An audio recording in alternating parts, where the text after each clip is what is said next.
Good afternoon, UNB faculty and students, UNB alumni and football fans of all ages, as well as the people who made the trip from Dalhousie. We welcome you to BMO Center today. Ahead of this afternoon's game, the UNB Reds want to respectfully acknowledge that UNB stands on unsurrendered and unceded traditional Wolastoqey land. The lands of Wabanaki people are recognized in a series of peace and friendship treaties to establish an ongoing relationship of peace, friendship, and mutual respect between equal nations. Welcome to UNB Reds football and the Atlantic Football League 2022 Championship. The game between your UNB Reds and the Dalhousie University Tigers. This year marks the 69th anniversary of the first meeting of the UNB Red Bombers and the Dal Tigers in a championship game. That game saw them face each other in the 1953 Maritime University Football Championship. We would like you to welcome the starting defense for the Dalhousie University Tigers. At linebacker, Riley Fitzpatrick. At defensive back, Logan Hillier. At linebacker, Liam Shazari. At defensive back, Max Parker. At defensive back, Ben Melanson. At defensive back, Trenton Couture. At defensive back, Connor McCormick. At defensive back, Jeremy Miller. At linebacker, Owen Hamilton White. At defensive line, Sam Deering. On the defensive line, Yassine. On the defensive line, Mike McKenzie. And on the defensive line, Christian Riley. The head coach of the Dalhousie University Tigers is Dave Kelly. And now the starting offensive lineup for the UNB Reds. At receiver, Dom Hall. At receiver, Sebastian Brown. At running back, John Freeze. The quarterback, Hunter Sturgeon.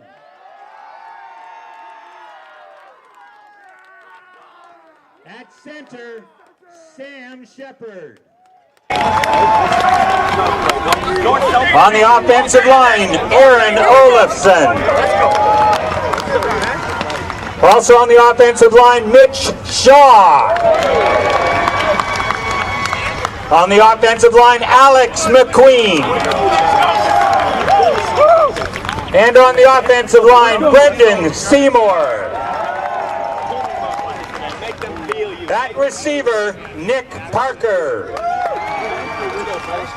At receiver, Brady Manderville. And at receiver, Matt LaFleur. The head coach of the UNB Reds, Vince Sturgeon. Callahan, baby, let's go. Let's go, baby, let's go. Fucking dog.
Thank you, Mr. Head Referee. The field is yours, sir. Let's get this 2022 AFL Championship underway. Good afternoon, Red Bomber and Dalhousie Tiger fans. The pages of the Atlantic Football Championship history book have turned to the first Saturday of November 2022. Under blue skies and perfect weather conditions at UNB's BMO Field, the first place UNB Red Bombers take on the Tigers of Dalhousie University for the 13th edition of the Battle for the Moosehead Cup. Coaches Sturgeon and Kelly have asked their respective players who will write their names on those pages to determine the outcome of this final. The only loss this season by the Bombers was to these Tigers. The only loss by the Tigers was to these Red Bombers. What you are expecting will be the difference today is going up between these big match teams. My name is Ian McMillan. Unfortunately, we're missing Justin Wise, who, as everyone would know, is the best looking, the smartest color commentator, play-by-play announcer, but he's under the weather today, so yours truly will guide you through today's marvelous championship. So welcome, everybody. As we mentioned, this is a perfect day. Is this the head? Tails? Tails? Okay, you can call. Tails has been called.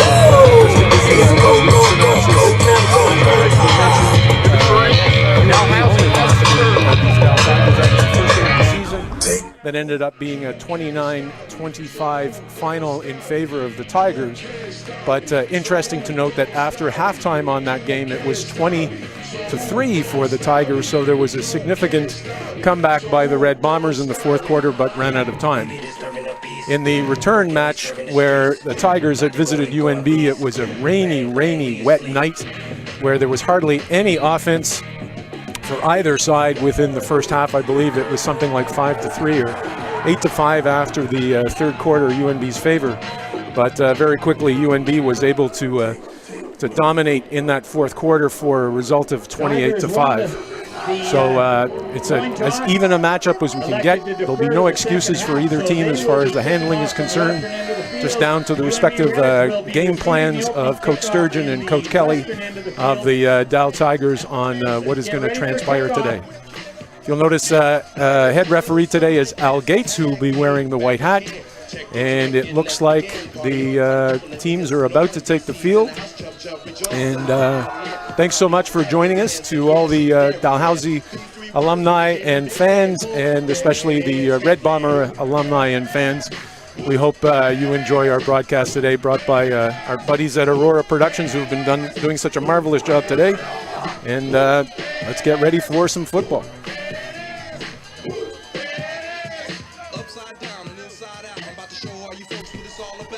Dalhousie looks like they will be kicking off to the Red Bombers.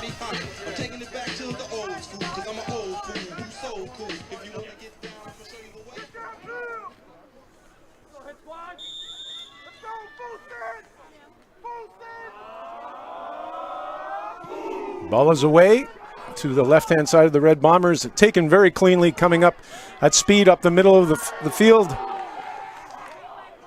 meaning 2 or 3 Tigers before he's brought down at their own 40-yard line. That was number 17, Thomas Hoyt, returning that ball. Kick fielded by Thomas Hoyt. He brings it out to UNB's 40-yard line. It'll be a first down, Red. So first down, Red Bombers on their own 40-yard line. Again, as you can see, this is as good as weather anybody could ask for the first Saturday in November. Beautiful view over the St. John River as we're watching from our perspective in the booth over BMO Field. And first play from scrimmage is about to happen. Spurgeon keeps the ball, runs to his left-hand side. Able to make about 3 yards. Taken down by number 33, Owen Hamilton White of the Tigers, and it looks like about a second down and 6 or 7 for the Red Bombers. Down by Owen Hamilton White. It'll be 2nd and 6 for UNB. So let's see if Coach Sturgeon is going to rely on his vaunted offensive line and keep the ball in hand, or whether we're going to be putting the ball in the air. And the ball's handed off. Big break. John Freeze, as we can expect, and it is a first down, Red Bombers. And he powers forward. So no surprise, Coach Sturgeon is trying to establish his offensive line in this game. If you've checked up on the records of certainly the games between Dalhousie and UNB, it was mostly running plays that resulted in the touchdowns. And certainly on the backs of this offensive line, it is first down and 10, just over the 50-yard line. Spurgeon keeps to the right-hand side, looking for some gaps. Does a couple of moves to the outside. It looks like he's got the corner. He's close to a first down, brought down by number 32, Jeremy Miller of the Tigers. Corner and picks up just about enough yardage for a first down. He'll be a yard short. It'll be 2nd and 1 Reds. So you may have heard from the dulcet tones of our on-field announcer, Jeff Landine. He has less than a yard to make the first down, so it's 2nd down and less than a yard, and head referee Al Gates blows the time in.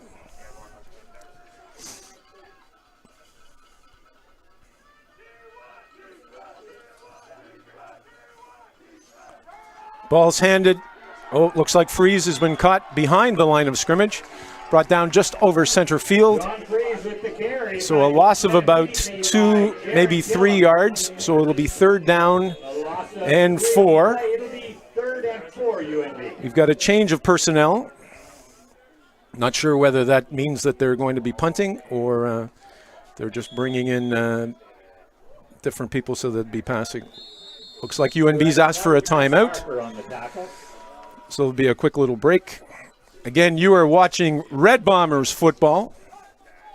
And this is the Atlantic Football League final.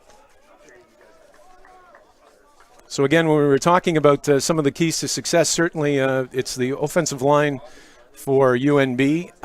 And most of the running has been from John Freeze, but also Mr. Lee and also Ray, but quarterback Sturgeon seems to be holding up a lot of the running plays on their hand. Whereas also for the Tigers, their running plays have been extensive. So we're about to have time come in. Appears that UNB is going to punt the ball from center field. 2 potential receivers waiting for the Tigers, and we're off with just a little more than 13 minutes left in the first quarter.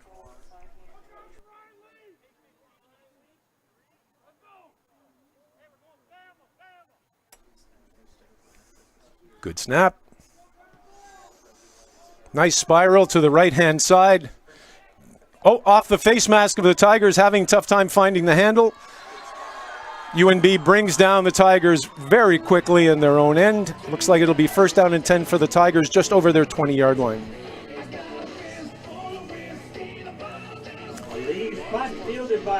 And again, we want to say hi to our good friend Justin Wise, who's feeling under the weather and probably watching our broadcast. And again, you've got yours truly, Ian McMillan, joining you, and hopefully you're enjoying this afternoon for the Atlantic Football League final. Here we come, first down and 10 from their own 23-yard line of the Tigers. Good snap, running play right up the middle. Good progress up the middle. That was Noah Glover, who was a quarterback. Appears to be about a 5-yard gain, 2nd down and 5. Glover picks up 5 yards. It'll be 2nd and 5 for Dow. Javier Reyes Landry seems to be the running back that has carried most of the load up until this particular game. We'll see what happens today. Again, running play up the middle for the Tigers. Appear to be short. Not much more than a yard and a half gain, so it'll be 3rd down and about 2. And I would anticipate that the Tigers will be punting away to the Red Bombers. 11:56 left in the first quarter.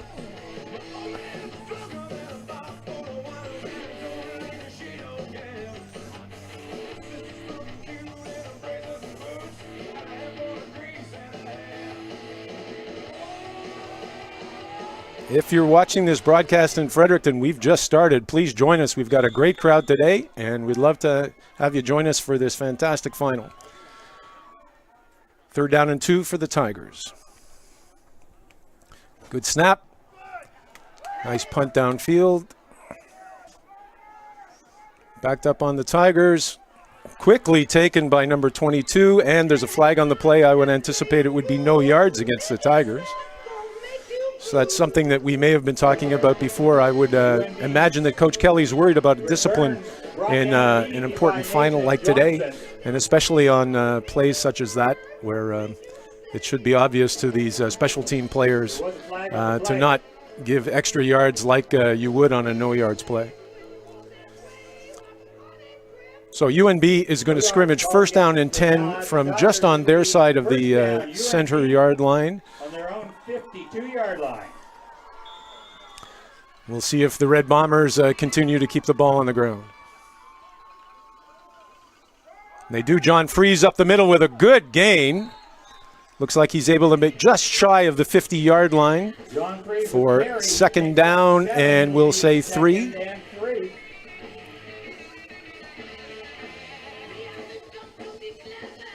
A lot of the success of the Red Bombers up to this point has certainly been on the back of John Freeze, and we'll see if Coach Sturgeon continues to use that offensive line to open up those gaping holes for Mr. Freeze.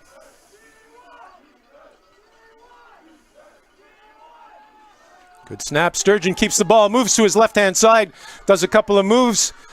Ball is free. Diving on it. Don't see an initial signal. Dalhousie thinks they have the ball. And there's the indication from the referee. It's a fumble, first down, Dalhousie Tigers, with 10:48 in the first quarter. No score. Trenton Couture with the recovery, and it'll be first down, Dalhousie. As you can see on the replay, Sturgeon looked like he had a first down, but there was a hit by the Tigers that dislodged the ball, and they were able to recover. So they're first down and 10, just over their own 45-yard line. Noah Glover at the pivot. Blitz by UNB. Taken down quickly by number 30, Ethan Ray. And if you've been watching any of the games before, when Ethan Ray is on the field, good things happen for the Red Bombers. It was about a loss of a yard, and be second down and 11 for the Tigers.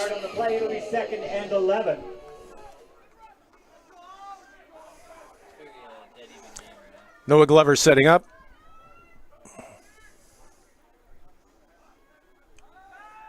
Looks to pass, throws to his left-hand side, taken cleanly by number 9. Good catch.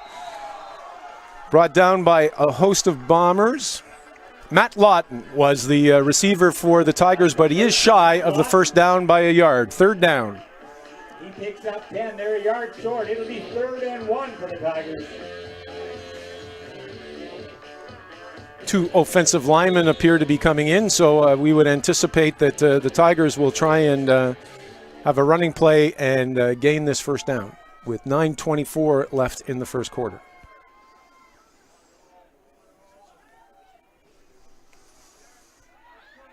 Ooh, great stop by the Red Bombers. Number 25, Mitch Page, was a ball carrier and denied that first down. It's a change of possession, first down and 10, Red Bombers from center field.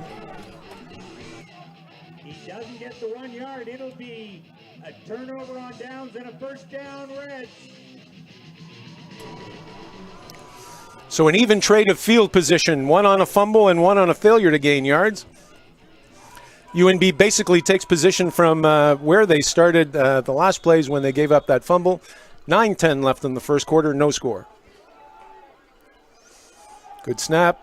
Play action, Sturgeon keeps the ball, runs up the middle to the 50-yard line, which was just shy of 5-yard gain, and be second down. 4 yards, it'll be 2nd and 6, UNB. Looking at some of the records of the earlier games, I believe Sturgeon scored 3 touchdowns in the first game and certainly scored 1 or 2 in the victory of the Red Bombers. So it's an important cog into following up that offensive line. Second down coming up. Hands the ball to Freeze. Dalhousie able to stop them in their tracks for a big loss. Number 57, Mike McKenzie, who has been recorded as being one of the major tacklers for the Dalhousie Tigers. It's going to be third down 8. and 8 or 9 yards to go. And I would imagine with this, the Bombers are going to be looking for better field position and are going to punt. Number 32, Ryan Lee, will punt. And just like when good things happen when Ethan Ray's on the field, good things happen when Ryan Lee's on the field.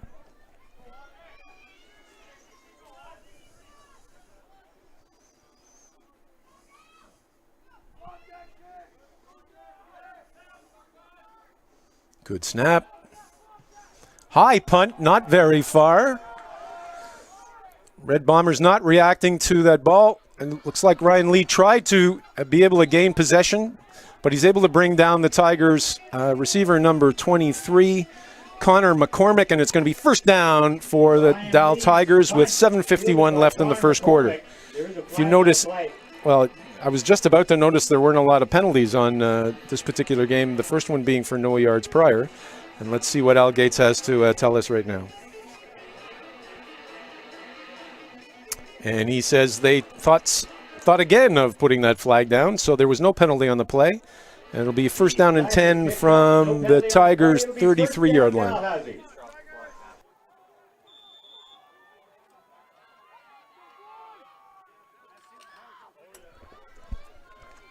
Oh, Noah looked one way, the running back came the other. Threw the ball to number 9, Matt Lawton. Unfortunately, he didn't know it was coming his way. Fell at his feet and was incomplete. It'll be second down and 10 for the Tigers. Second and 10 for the Tigers.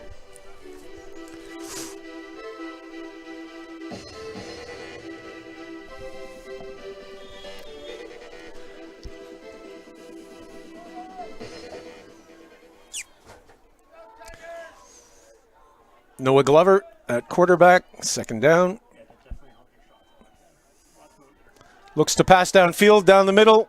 Flare pass out to his right-hand side, intended for number 6, Aiden Keefe, but he's not able to find the handle. It'll be third down and 10. And by the number of new Tigers that are coming on the field, it looks like they're going to punt away to the Red Bombers. So if we think about field position, there was at least 3-4 minutes of play that was directly on center field. The Bombers should be getting the ball back somewhere around their own 40 and see if they can make some gains to start off somewhere on the Tiger side of center field.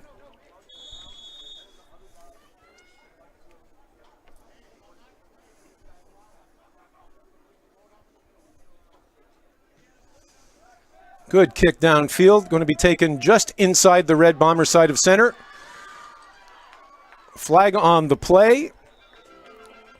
High kick by Dalhousie.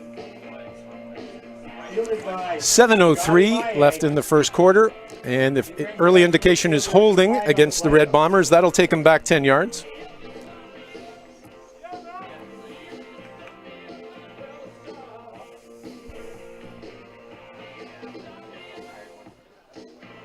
And Al Gates says that is indeed the case. Holding called against UNB. That'll take the ball back 10 yards. It'll still be first down, UNB. So UNB first down and 10 from their own 42.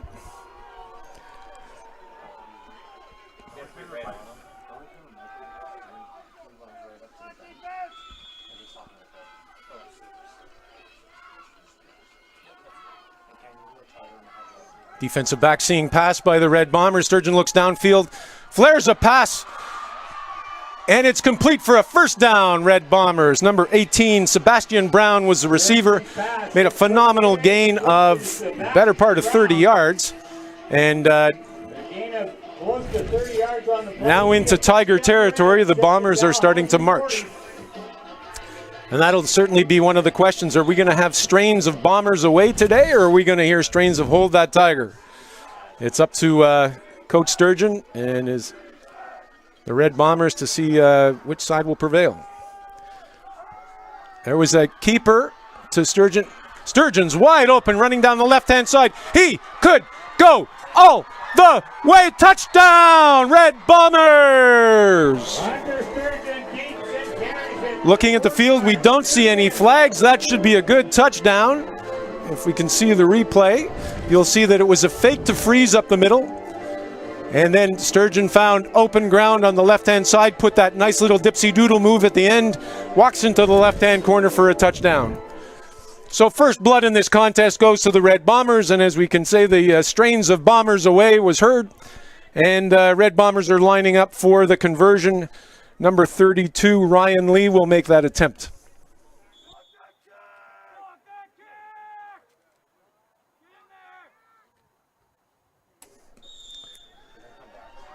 Kick is good, and if Justin Wise is watching, it did meet the roof of the BMO Center, so it's 7 for the Red Bombers. No score for Dalhousie Tigers with 6:08 left in the first quarter.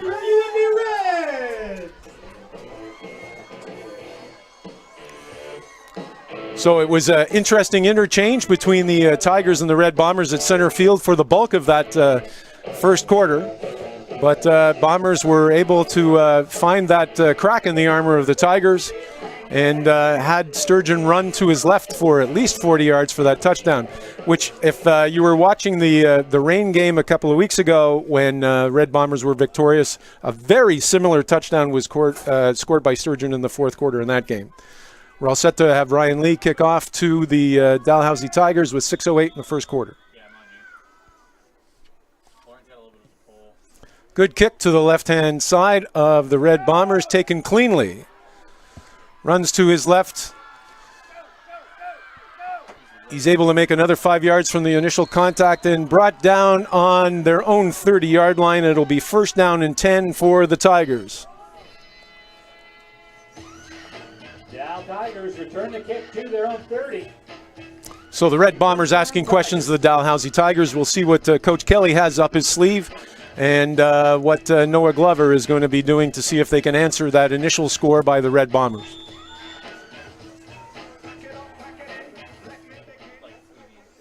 Tigers have been successful in the air. I would imagine they're going to want to try and put this up to equalize as fast as they can. It's up the middle to number 25, I believe. A good gain for, it's number 21, sorry. It's Javier Reyes-Landry, who had been doing the bulk of the running for most of the season, made a great gain of 9 yards, which gives all kinds of options to the Tigers on what they're going to call on this second down.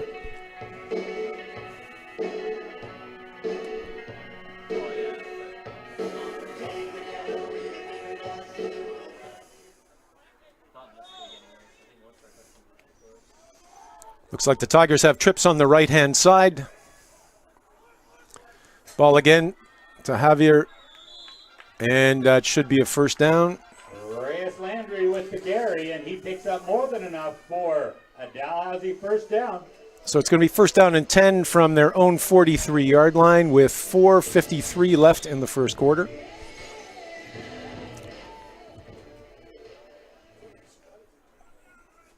Equal spread of the receivers for the Tigers at midfield. Play action, throw quickly to the left-hand side. Bit of a bubble screen to number 4 for a first down, Tigers. Colton Allen was the wide receiver and was set up just fine by the wide receiver out there, as you can see. They flipped the ball outside, and you'll watch that tackle set up with a nice little block on that bubble screen for a first down for the Tigers. And now just half a yard or a yard into Red Bomber territory. First down and 10 from the Red Bombers 54. Motion to the left-hand side. Reyes-Landry once again. Great run by number 21. Appears to be a little bit more than 5 yards. So we'll call it second down and 4 for the Tigers. Well, they're certainly making a bit of a drive here. We'll see if the Red Bomber defense can answer.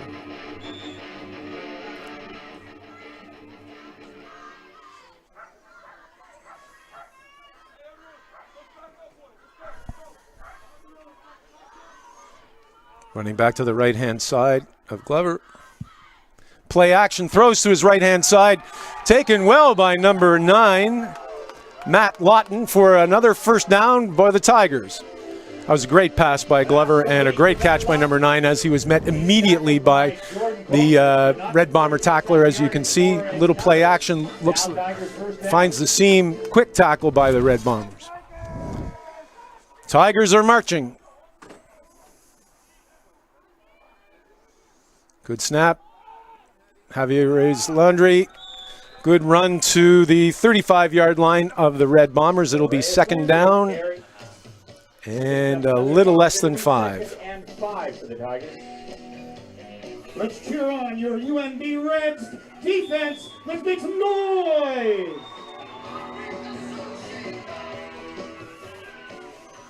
Home crowd cheering on the Red Bombers defense. Even split by the Tigers, running back to the left-hand side of Glover. Play action, looking down the middle again. Overthrows the intended receiver, number 9, Matt Lawton, who had made 2 great catches so far, but it was incomplete. It's now third down. So interesting choice for Dalhousie if they're going to try for the field goal or they're going to try for the first down. Looks like they're going to punt. So if that's the case, it's definitely an attempt to gain some significant field position and try and pin the Red Bombers with their backs to their goal line. Just inside the Red Bomber 50-yard line with 2:28 left in the first quarter. Tigers are about to attempt a punt. High snap. Good punt to the right-hand corner, left-hand corner of the Bombers. He's able to take it out. Just shy of the 5-yard line. That was number 17, Thomas Hoyt, with the reception. Punt fielded by Thomas Hoyt.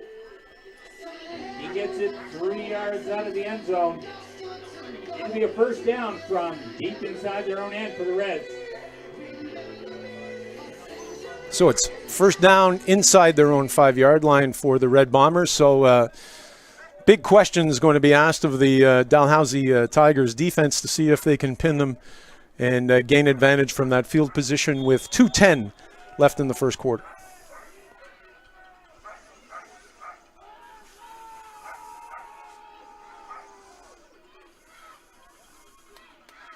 Freeze behind Sturgeon. No surprise, he gets the ball, breaks out to the left-hand side. It's a fumble. Tigers are able to jump on it. Number 20, Trenton Couture. Field position making the difference for the Tigers immediately as they gain possession again. Couture picks up his second fumble recovery of the game. It'll be Dalhousie Tigers football deep in the UNB end. So from the 16-yard line of the Red Bombers, it'll be first down and 10 for the Tigers with less than 2 minutes left in the first quarter. So 2 significant fumbles by the Red Bombers in this final today. Certainly something, and it's a snap.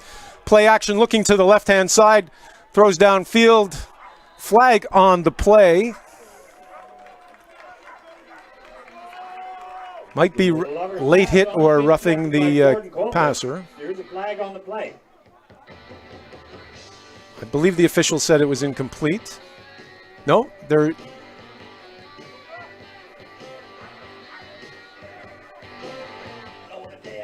Head referee Al Gates said that was a personal foul, roughing the passer. Going to be a significant penalty against UNB and march that ball closer to the Red Bombers goal line.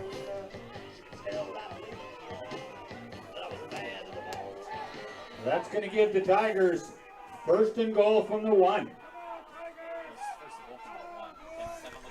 Jeff Landine tells us it's first and goal from the 1.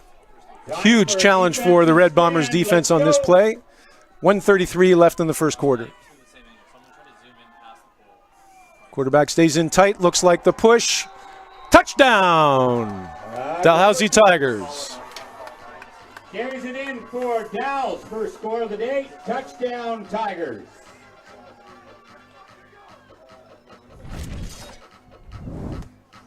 As we'll see, it was a quick push, a great push by the Tigers offensive line, putting the Bombers back. Easy walk-in touchdown, keeper by quarterback Noah Glover. Tigers are lining up to see if they can equalize with the point after touchdown conversion.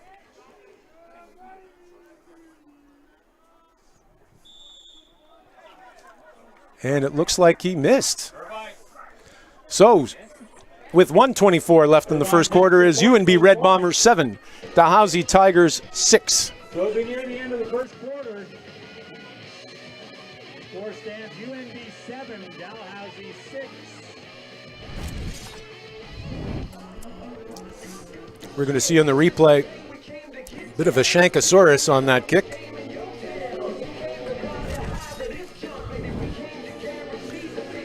Dalhousie setting up to get the ball back to the Red Bombers. So Red Bombers hanging on to a slim lead after that fumble deep into their own zone, setting up that touchdown by the Tigers. So most of the problems of the Bombers have been self-inflicted up till this point. I'm sure Coach Sturgeon's going to be trying to correct that.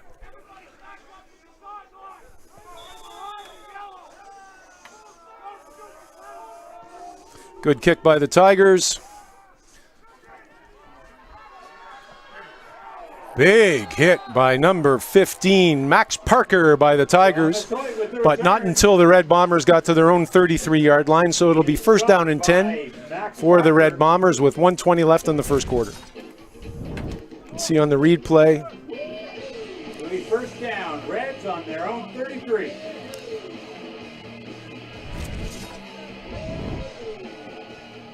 Thomas Hoyt did not see Parker coming. Traditional set by the Red Bombers.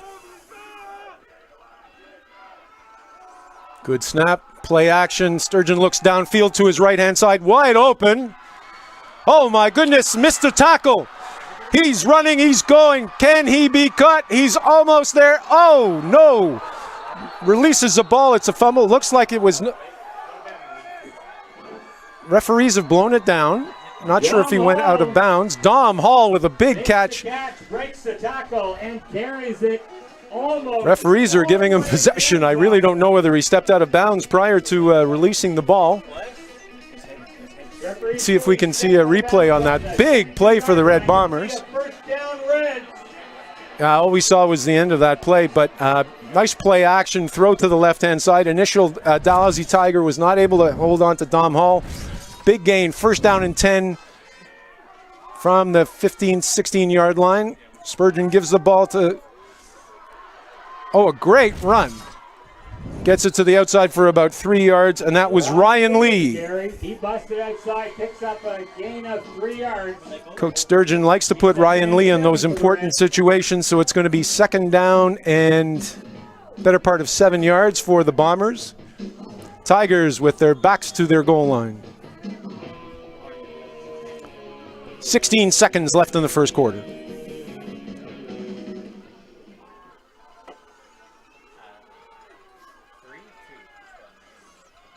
Trips to the right-hand side for the Red Bombers. In shotgun. Sturgeon keeps the ball, runs to the right-hand side. Big gap. He's able to find a hole, gets inside the Tiger 5-yard line for first down, Red Bombers. And that was the last play of the first quarter, where Red Bombers have a slim lead of 7, Tigers 6. We're probably going to switch. So all the fans down near the equipment shed are going to be quite happy that looks like play may be coming down their way at the end of the first quarter.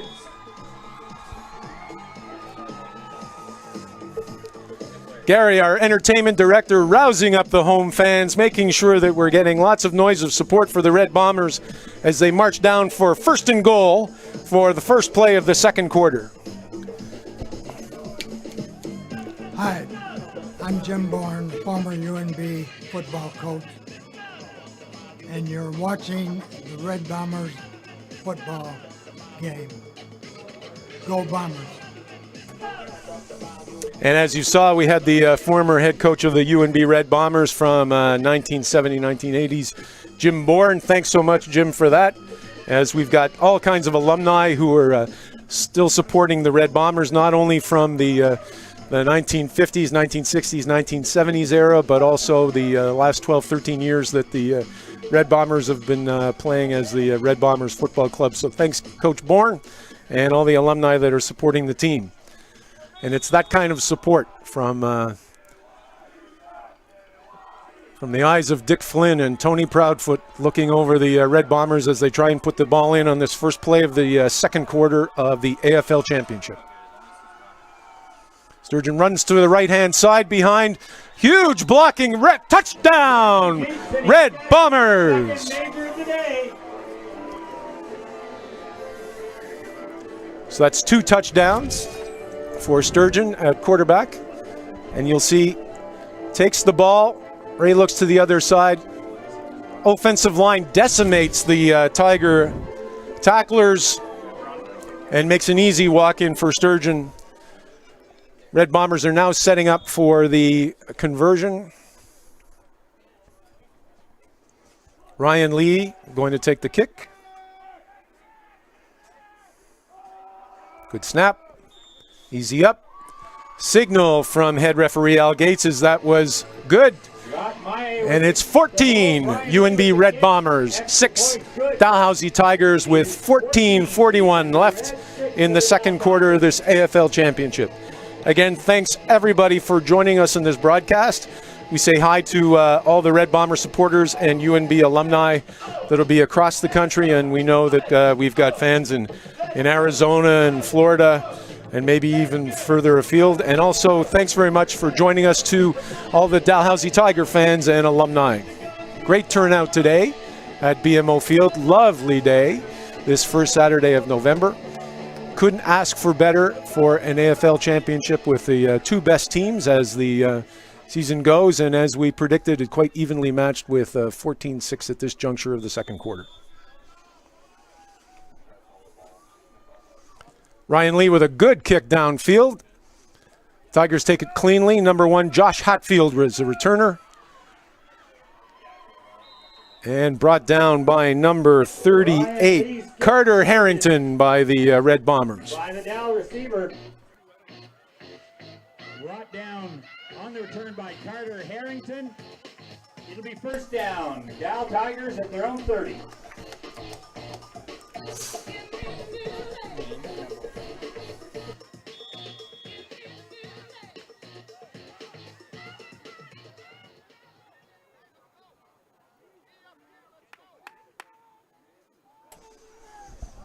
First down and 10, Tigers.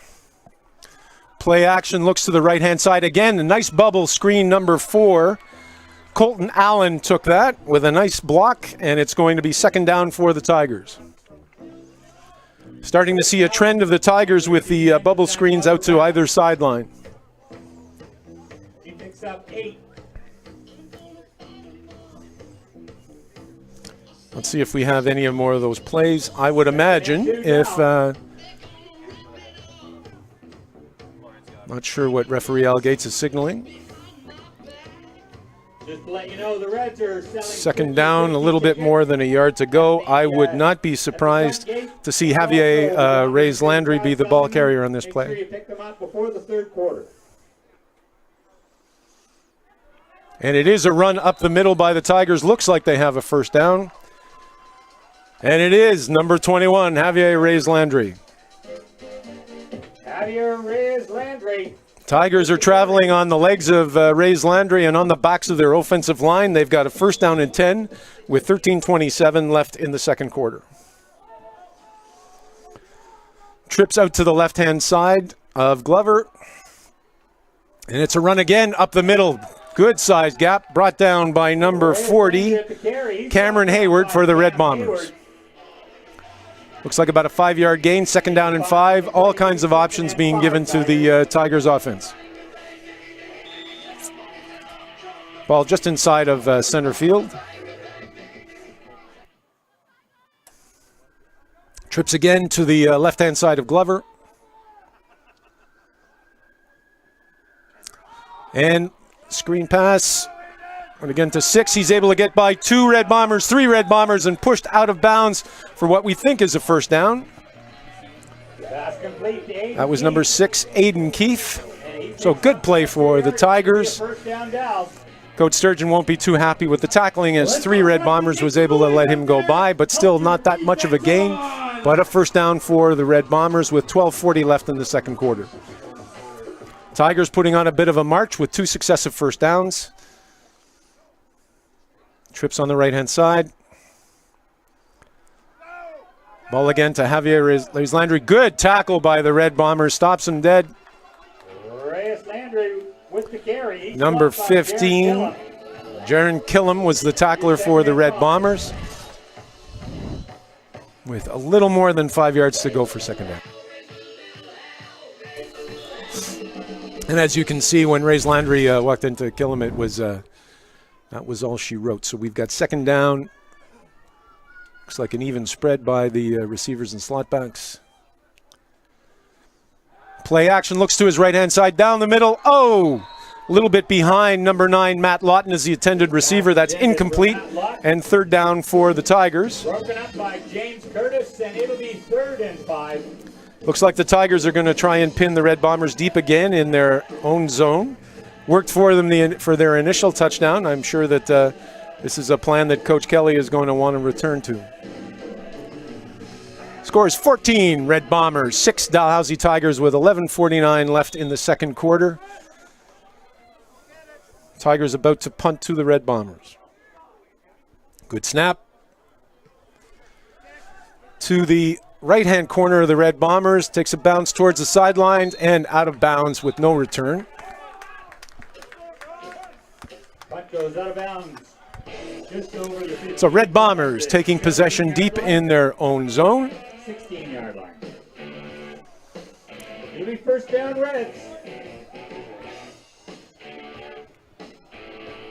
We have a great crowd today, as we should, when such a beautiful November afternoon, and for the Atlantic Football League final. No surprises with the setup by the Red Bombers. First down and 10. A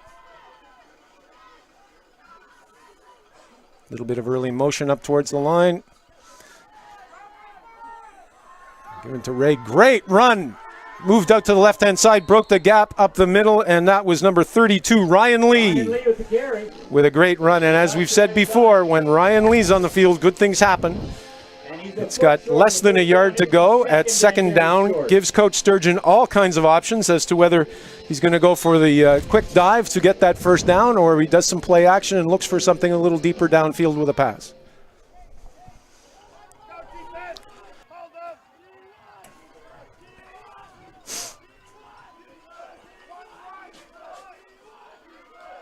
Good snap. Sturgeon keeps to the right-hand side, finds the gap. Great move upfield, and it's a first down, Red Bombers. Hunter Sturgeon he picks up more than the necessary 1 yard. Hunter Sturgeon, certainly one of the major, you'll see him do a keep. It's pretty easy for Hunter. He just looks for those gaping holes behind that great offensive line of the Red Bombers. And since starting on their own 15-yard line, have made good gains, 2 successive first downs, and are in a great position to continue this drive towards the Tiger end zone. 10:04 left in the second quarter.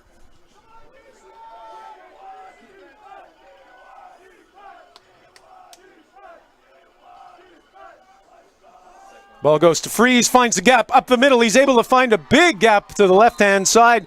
Almost makes the first down. Looks like about an 8 or a 9-yard gain to set up second down and short for the Red Bombers. They're just over the 45-yard line. So a yard, less than a yard. Ethan Ray is back on the field, and as habit seemed to have been in the past, we've seen Ethan Ray be a ball carrier many times when push comes to shove in these. But looks like they've got the mammoth set up, and wouldn't be surprised to see Sturgeon doing a keeper. Looks like there was a problem with the interchange. Flag comes from the linesman.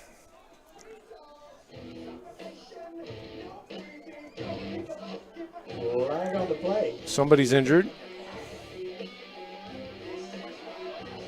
Number 64, getting up gingerly, that's Mitch Shaw.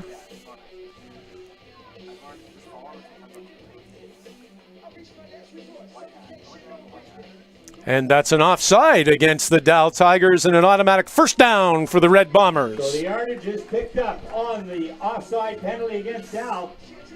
That'll make a first down, UNB. The march continues for the Red Bombers with 9:04 left in the second quarter. See if Coach Sturgeon starts to open up the playbook a little. Snap to Hunter Sturgeon. John Freeze, the left-hand side, quick flag by the referee, and I'm going to guess that's a hold. Freeze with the carry. He picks up what looks like 4. There's a flag on the play. And my apologies for trying to look like Kreskin, but an indication from head referee Al Gates is that is holding against UNB. That'll probably set up a 10-yard penalty if it's accepted, and first down and 20. Holding called against UNB. It'll be first down, repeated, 10 yards back.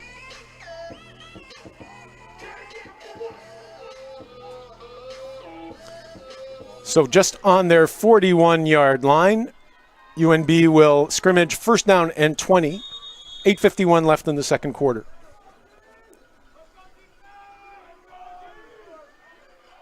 Motion to the left-hand side. Sturgeon looks down to his right, looking for Dom Hall, but I believe it skipped before it got in there. Referee is waving incomplete. That'll be second down and 20.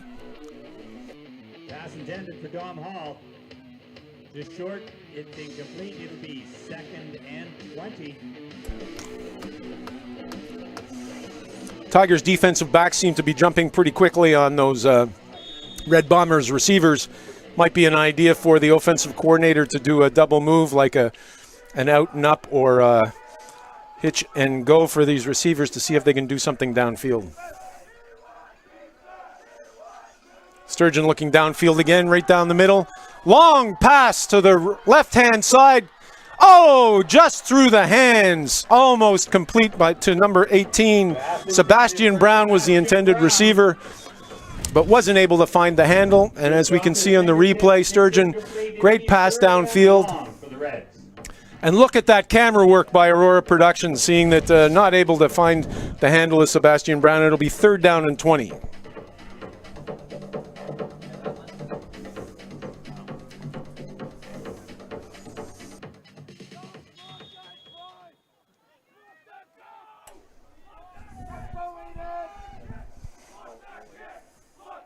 Ryan Lee setting up to punt for the Red Bombers. 8:08 left in the second quarter.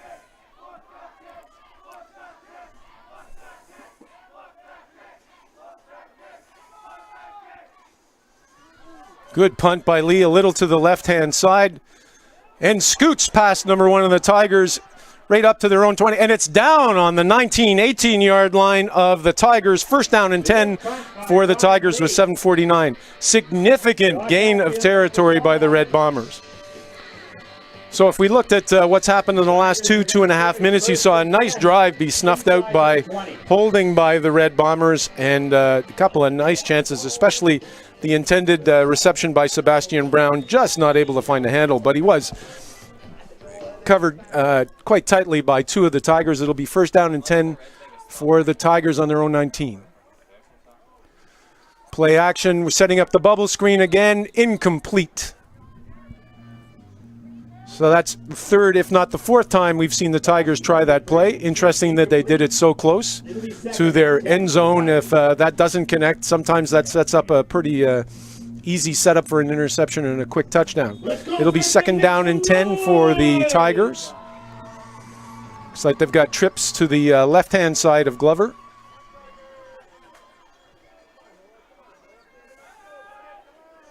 Glover looking downfield, right down the middle. Wide opens number 9, regular target Matt Lawton, but he's not able to find the handle. It's incomplete, and it'll be third down. As we'll see here on the replay. Glover sets down. Wide open was Glover. Just not able to find the handle as it was a little underthrown, but should have been catchable. So now we've got third down inside their own 20-yard line by the Dal Tigers, concerned with the field position, I'm sure. Coach Sturgeon is going to hope that they get a significant return so that Red Bombers are able to scrimmage inside the Tiger side of half. Good snap and a nice punt. Oh, good step by number 17, Thomas Hoyt on that play. Good return, and it's going to be first down and 10 on the 42-43 line of the in Tiger territory. First down, Reds. 7 minutes left in the second quarter. UNB Red Bombers 14, Dalhousie Tigers 6. Again, want to say thank you to all the UNB alumni and Red Bombers fans joining us this afternoon. Head referee tells us there was holding on the play. on that return. So still first down and 10 for the Red Bombers, but lost 10 yards of the possession they were able to gain on that nice return by Hoyt.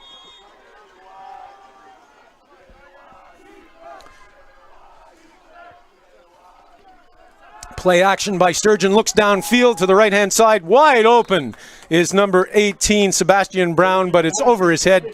Second down, 10 yards. Just out of his reach, it'll be 2nd and 10 for the Reds.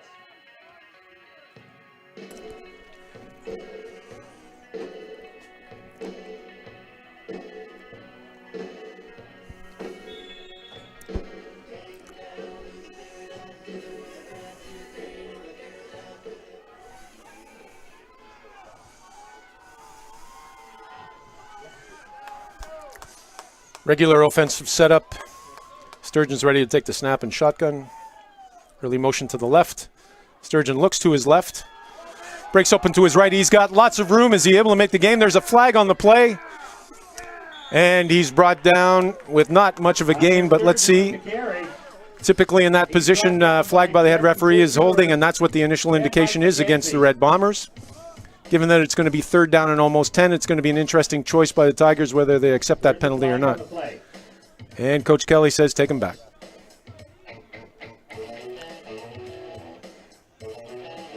That's declined. So it's going to be 3rd down, basically 10 yards to go. That penalty is declined. It'll be 3rd and 10 for the Reds. So 2 significant holding penalties have snuffed out drives for the Red Bombers. I'm sure Coach Sturgeon's not only talking on the sidelines, but that'll be a point of contention when he gets the teams into the locker room at halftime. Ryan Lee set to punt to the Tigers. Try and keep them back deep into their own zone of Tiger territory.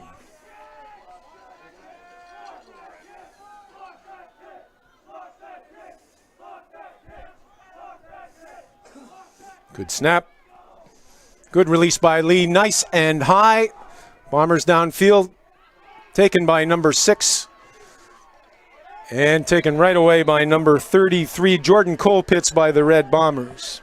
Lee's punt. It's going to be 1st down and 10 for Dalhousie Tigers with 5:53 left in the second quarter.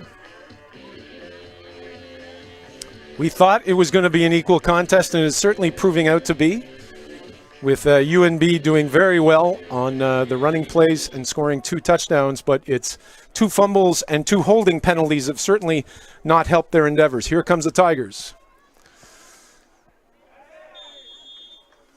Very short gain, and we're guessing it's number 21, Javier Reyes Landry, as the ball carrier for the Tigers. It'll be 2nd down. Looks like he got about 3 yards. Short gain of 3. It'll be 2nd and 7 for the Tigers. Coming up to 5 minutes left of the second quarter.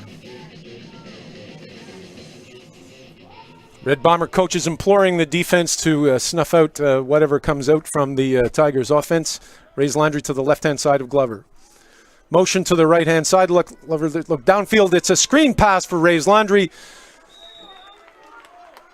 Read fairly quickly by the Red Bombers, brought down by number 45, Justin Ellingwood. But not until the Tigers get the 1st down.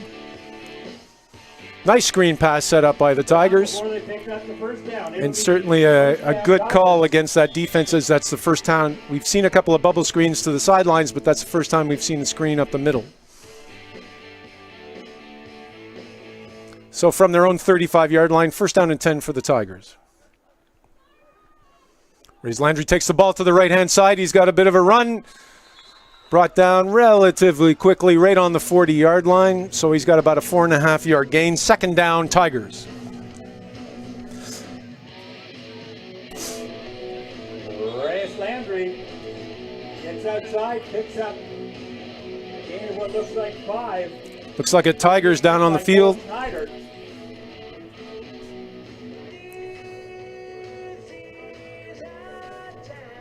Ooh.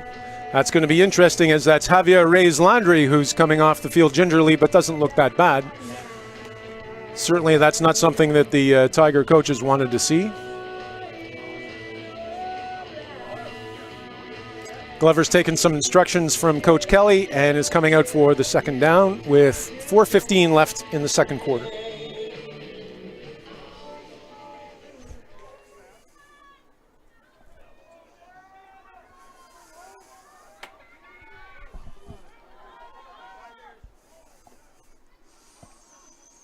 Good snap. Glover's looking downfield. Tried that bubble down the middle. It is intercepted by the Red Bombers.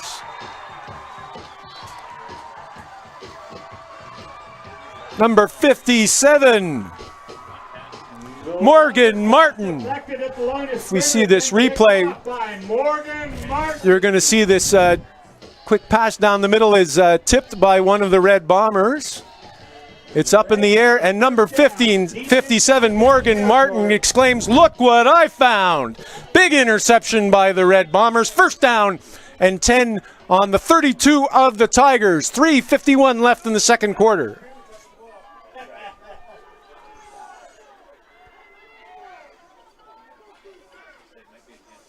Sturgeon takes the ball right up the middle. Huge gap, breaks out to the left-hand side, bounces off a couple of Tigers, and is brought down for what looks like a first down. Red Bombers. Sturgeon with the carry. He's bouncing off tackles. He's stopped at the 15. It'll be first down, UNB. Sturgeon, a pinball wizard, getting a first down for the Red Bombers. Deep in Tiger territory. First down and 10. Looks like he's on the 11 or 12. Well, probably 16. Good snap. Freeze gets the ball up the middle. He's got a good gap taken down by number 15, Max Parker. It'll be second down and 10. Or sorry, second down and probably about 5 yards for the Tigers. Or I mean for the Red Bombers, I'm sorry. Bit of a discussion with the officials here. Not sure if it's a marking or can't see that there was a flag on the play.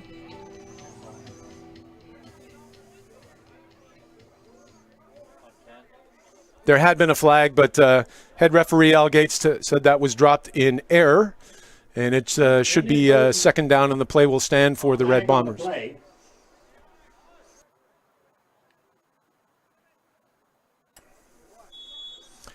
So seeing that the down box, I thought there was at least some small gain, so it looks like there was only 2 yards gain there. It'll be second down and 8. 3 will stand with 3 minutes left in the half. It's first down, UNB.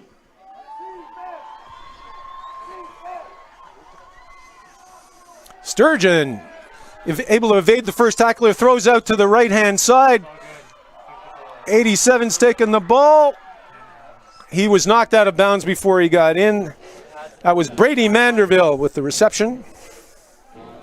That was second down, but the pass is complete to Brady Manderville regardless. So let's see the replay on this pass. And you'll see Brady Manderville wide open on the right-hand side. Whoa! Manderville's a load for those little defensive backs taking the initial cut, so it's first down and goal for the Red Bombers. 2:31 left in the second quarter. Red Bombers threatening. Looks like they're on the Tiger 5-yard line. First down and goal. First and goal, Reds. Tigers backs against the wall. Sturgeon gives it to Freeze up the middle, taken quickly by number 15, Max Parker. We're saying his name a lot today. Should be second down and goal for the Bombers. Up by Max Parker.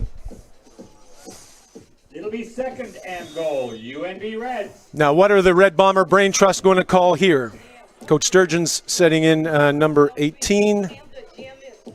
Sebastian Brown with the instructions for Hunter Sturgeon. We'll see if this is going to be straightforward, follow the offensive line, or there's going to be some trickery involved. Sturgeon keeps, he's wide open on the left-hand side. Touchdown, Red Bombers! Hunter Sturgeon keeps, and he's got his third major of the game. Third touchdown of the day for Hunter Sturgeon.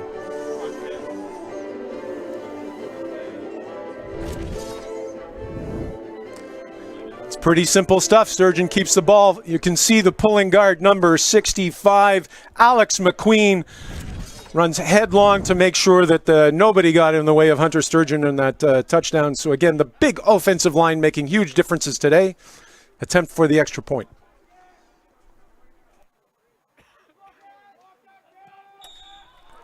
And the extra point is good with 2:12 left in the second quarter. 21 Red Bombers, 6 Dalhousie Tigers. Tigers 6.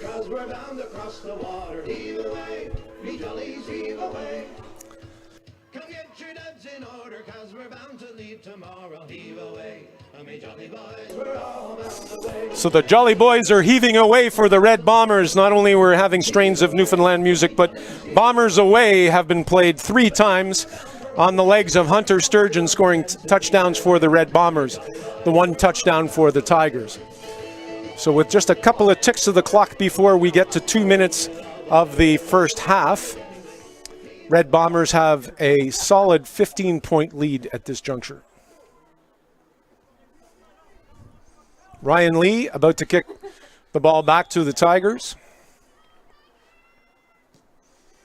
Good kick to the right-hand side of the Tigers. Does a little bit of backspin. Number 1 for the Tigers, Josh Hatfield, takes the ball. Does a graceful step into the out of bounds. And with 2:11 left, Tigers are going to see if they're going to be able to put any points on the board before they run out of time in the first half. Again, thanks for watching Red Bombers football on this glorious November Atlantic Football League final. UNB Red Bombers versus the Tigers of Dalhousie University. And welcome to everyone who's watching that are supporters of Dalhousie and supporters of the Red Bombers. Thanks for joining us. Good snap to Glover, looks to the left-hand side. Down the middle, 93 for the Red Bombers, and it's intercepted. Bombers pass is intercepted. Cole Schneider bringing that ball in. Let's take a look. Glover look to his left-hand side. There's Cole Schneider. Steps in front of number 88, Carter Harris Fowl, who was the intended receiver.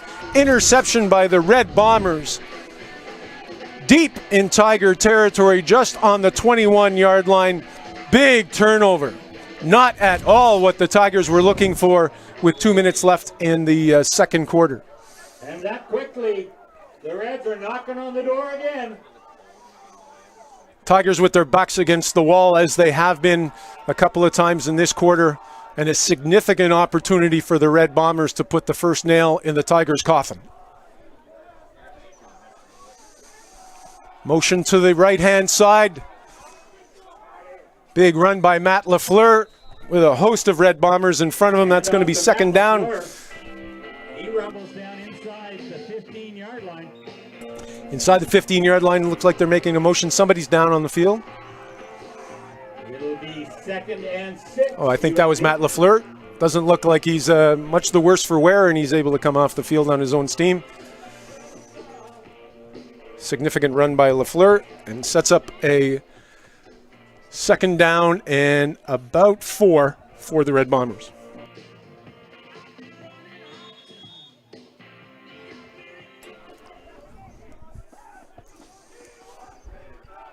Given the success that the Red Bombers have had, I would predict that this is going to stay on the ground and follow that significant offensive line of the Red Bombers. Ball's given to Freeze. Big blitz by the Tigers. No gain. It's going to be 3rd down and 5, 3rd down and 6 for the Red Bombers.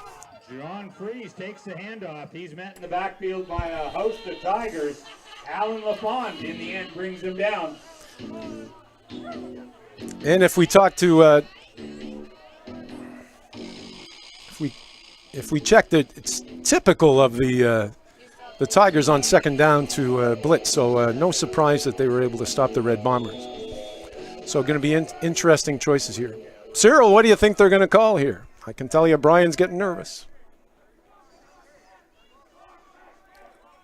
Oh my, they're setting up for a field goal. My apologies. Ryan Lee, looks like it would going to be a 25-yard kick from where they're going to place the ball. Good kick. And looks wide right, or wide left, I'm sorry. To the back of the end zone, so it looks like it'll be a single point for the Red Bombers. Goes wide. As we can see on the replay, Ryan Lee, nice kick, but he's a little bit wide left as the ball goes to the end zone. So I think that's a single point for the Red Bombers and should be 22 for the Red Bombers and 6 for Dalhousie Tigers with just more than a minute left in the second quarter. So inches and single points make a huge difference in finals. While that's not necessarily what the Red Bombers Brain Trust was looking for, that's not a bad outcome, especially given that they had that interception late in the second quarter. First down and 10 for the Tigers, given to Ray's Landry, up the middle again. Taken down significantly hard by number 40, Cameron Hayward by the Red Bombers. 1:03 left in the second quarter. Tackled though by Cam Hayward.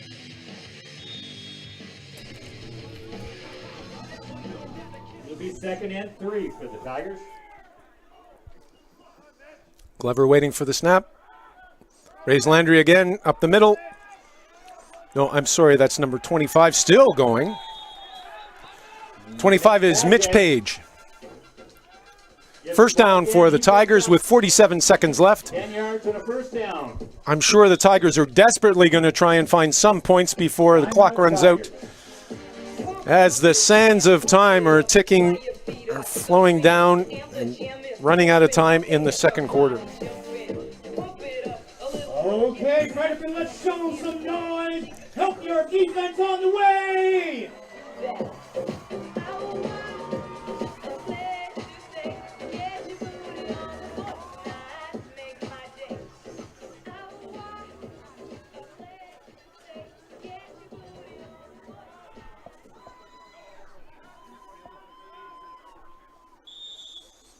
Time is blown in by the head referee. Early motion from the right-hand side. Glover looks downfield. Big throw to the right-hand side.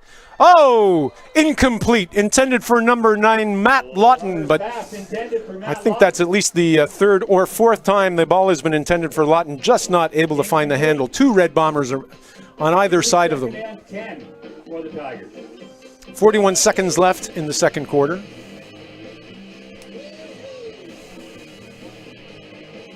Wonder if there was a little magic from the banner of Tony Proudfoot in our BMO Center end zone, helping those defensive backs as that Tiger ball was floating in the air. Glover again looks downfield to the right. He's wide open, number 88, but over his head, incomplete. That was intended for Carter Harris foul. That'll be 3rd down and 10. 36 seconds left in the second quarter. Might be time for the Red Bombers still to put a little bit more on that scoreboard. Looks like the change of personnel by the Tigers to try and pin the Red Bombers back to make that eventuality less of a possibility.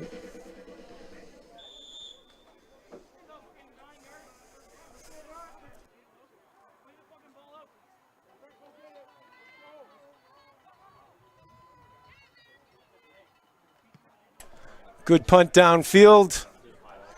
Oh, and a big bounce in favor of the Tigers taken by number 19, Scott Maillet. Oh, makes a great run back and hit out of bounds by number 53. I don't see a flag yet. I would imagine the Red Bombers would not be pleased that there was no flag on that, but no harm done. It'll be 1st down and 10 for the Red Bombers. You're going to see Maillet put a nice move on the initial tackler by the Tigers, get through another couple, gets out of bounds, and 53 says, "How are you doing? A little late."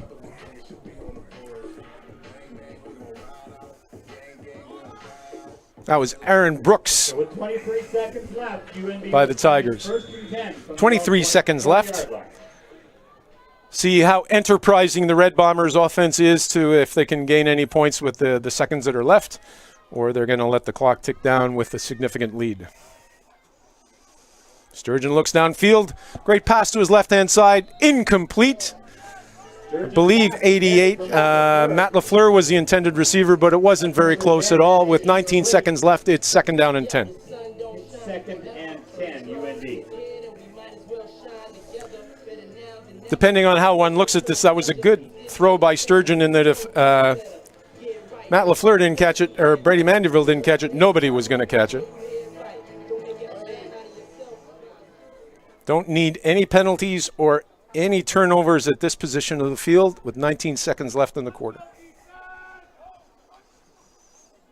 And it's a running play up the middle. Big opening on the left-hand side, and he's going out of bounds at the 45-yard line with 10 seconds left. Ryan Lee, and I wasn't fooling you. I wasn't joking you. Good things happen when the ball goes in the hands of Ryan Lee. Big run to the left-hand side. Offensive line makes that nice big gap, and Ryan's away, and smart enough to realize that it was good to get out of bounds, stop that clock, and give them at least one, if not two, attempts to put some points before the end of this quarter. Sturgeon looking downfield. Pass deep. No Red Bomber nearby. Number 18 was the intended receiver, Sebastian Brown. That'll be second down. That is over his head. It'll be second and 10 with 3 seconds remaining in the half.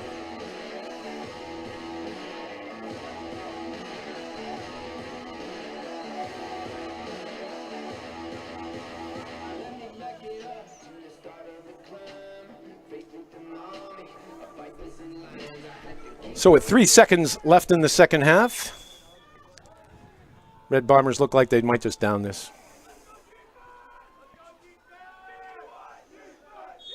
That is the case. Head referee Al Gates tells us that is the end of the first half. And at the end of 2 quarters of the Atlantic Football League Championship, we have 22 UNB Red Bombers, 6 Dalhousie Tigers. It's a fantastic final. It's a great day. We have one more half. If you're in Fredericton, please come and join us for a great day. And we're going to have a little break. As you can see, Sturgeon for that first 40-yard run for the touchdown. There was the touchdown by the Tigers that went unconverted.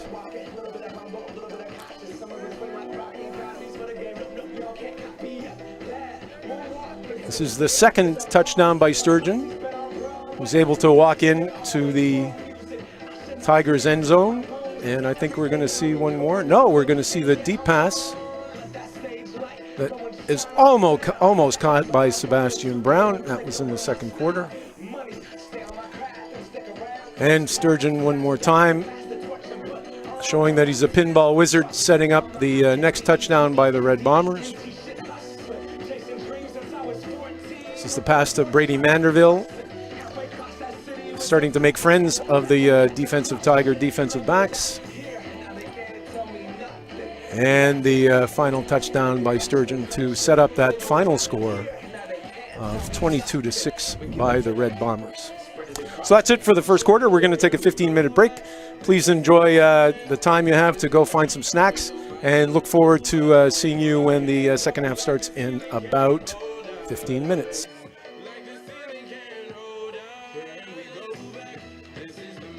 Hi there, I'm Bob Forbes. I played Red Bombers football from 1972 through 3, 4, and 5. And I played quarterback, I played wide receiver, I played safety, I played free safety.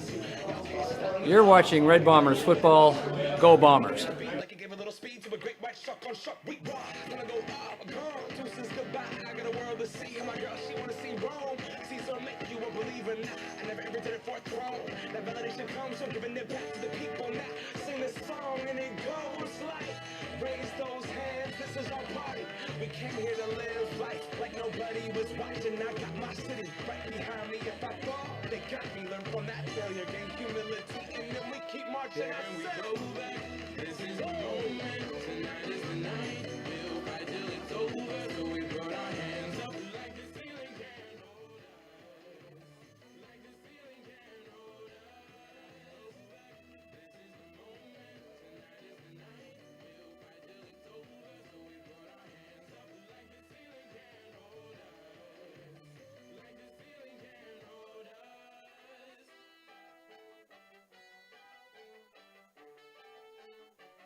Hi,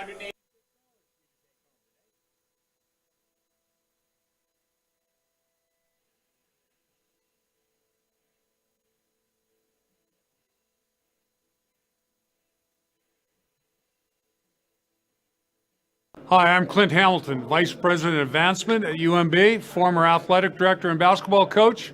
I think it's awesome what's happening with football. Go UMB football. Welcome back to the Atlantic Football League Final. This first November Saturday on a gorgeous afternoon in Fredericton, New Brunswick, overlooking the gorgeous St. John River Valley at BMO Field, where the UNB Red Bombers are leading the Tigers of Dalhousie University 22-6. It's been a more of the same, I think, when we look at what most of the plays have been for the respective teams up until this. Certainly, Red Bombers running on the legs of John Fries and Hunter Sturgeon and riding the backs of their vaunted offensive line.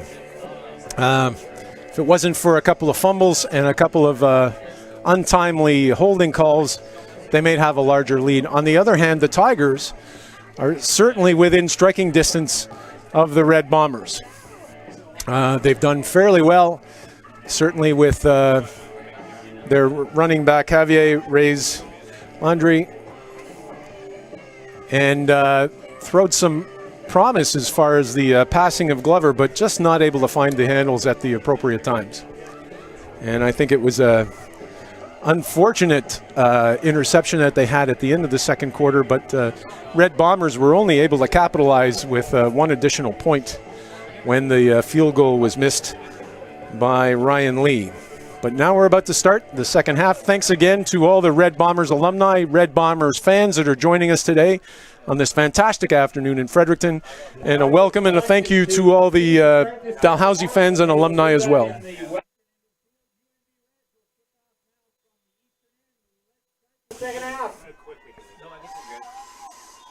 Red Bombers are kicking off from the eastern end to the western end, with the Tigers waiting to accept this kickoff. And let's try that again.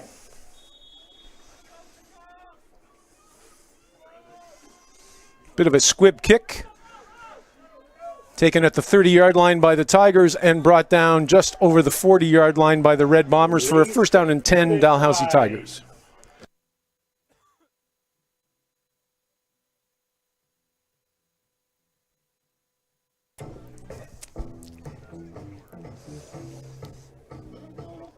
See if Gary can get the fans here to sing along to pulling the best of the mood music we can for this glorious afternoon for the Atlantic Football League Final. Glover setting up shotgun play action at one of the bubble screens again to number 4, Colton Allen. So that's the fourth time we've seen that play from the Tigers offense. Complete to Colton Allen. Able to get about a 7-yard gain with second down and 3. Gain of 7 on the play, though. It'd be second and 3 for the Tigers.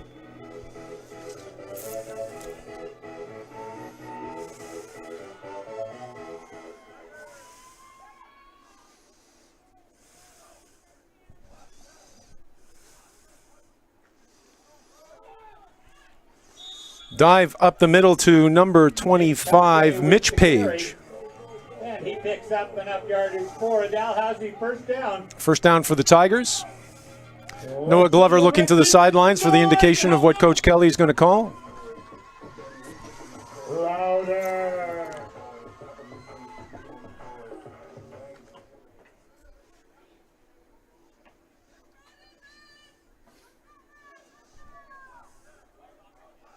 Motion to the left-hand side. Flare pass out to number 6. Able to put a couple of moves, but not able to make much of a gain. That was Aiden Keefe for the Tigers with a minimal gain and setting up a 6 down and 10. Reception. He's tackled by Daniel Levac. Don't forget, all of this is certainly brought to you by the one of the founders of the Red Bombers and the president of the Atlantic Football League, Larry Wisniewski. And a shout out to Wiz for all the extra work he does for the league. Pass down the middle. Oh, flare pass intended for number 4, Colton Allen, incomplete. That'll be 3rd down. And at the beginning of the second half, of course, I'm sure everyone was hoping to hear the dulcet tones of Justin Weiss. Unfortunately, he was under the weather today, but he sends his best to everyone. And it's also with his great guidance we've been able to bring these broadcasts to you and our friends from Aurora Productions. It's 3rd down and let's call it 9.5. Looks like the Tigers are going to punt to the Red Bombers with 12:54 left in the 3rd quarter. Poor snap with a little skip. Good punt. 19 for the Red Bombers, able to elude a couple of Tigers, but taken down fairly quickly. That was Scott Maillet for the Red Bombers. It'll be 1st down and 10, just over the 25-yard line for the Red Bombers. Nathan Johnson and Sean Matheson.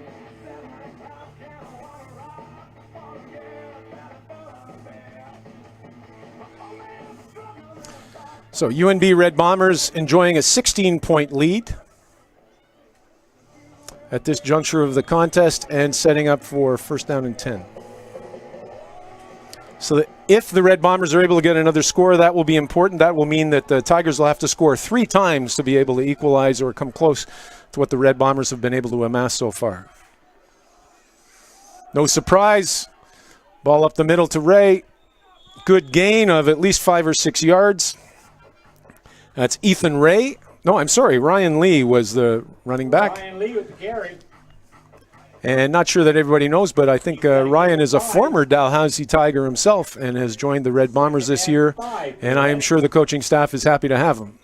He's been a significant contributor to this season so far and continues to be in this game. 2nd down and a little more than 5 for the Red Bombers. Early motion by LaFleur. Sturgeon keeps the ball. Big hole.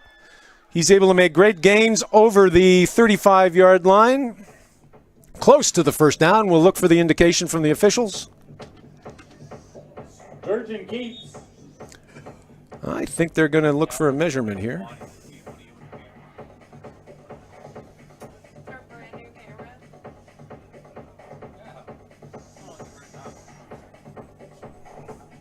Al Gates having a chat with number 5 for the Tigers. Fitzpatrick.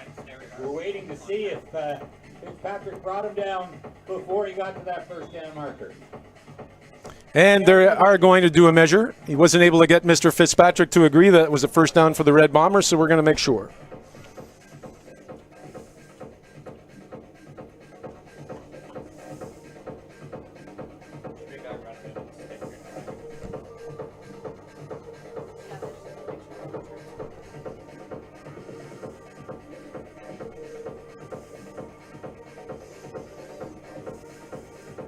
And again, Gary, our entertainment coordinator, building the tension within the crowd.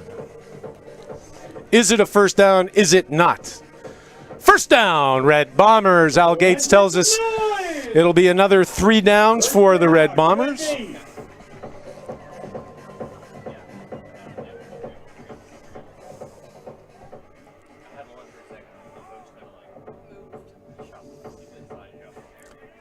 So scoreboard and the clock are the allies of the Red Bombers at this juncture, but a lot of time left. And I'm sure that the Red Bombers will not rest on their laurels. Bit of a counter for the Red Bombers. Big run up the middle by number 32, Ryan Lee. He's close to a 1st down. That'll be 2nd down and probably a yard or less than a yard, giving Coach Sturgeon all kinds of options as far as where they're going to run on this 2nd down. Significant personnel change. And as we like to point out, when Ethan Ray's on the field, good things happen, and here comes Ethan Ray.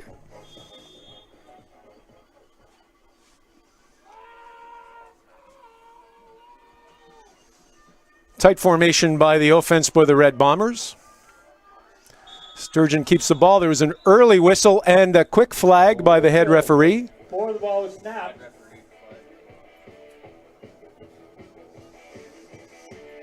Tigers trying to influence the referees by pointing in the Red Bombers' direction. Still waiting for that indication.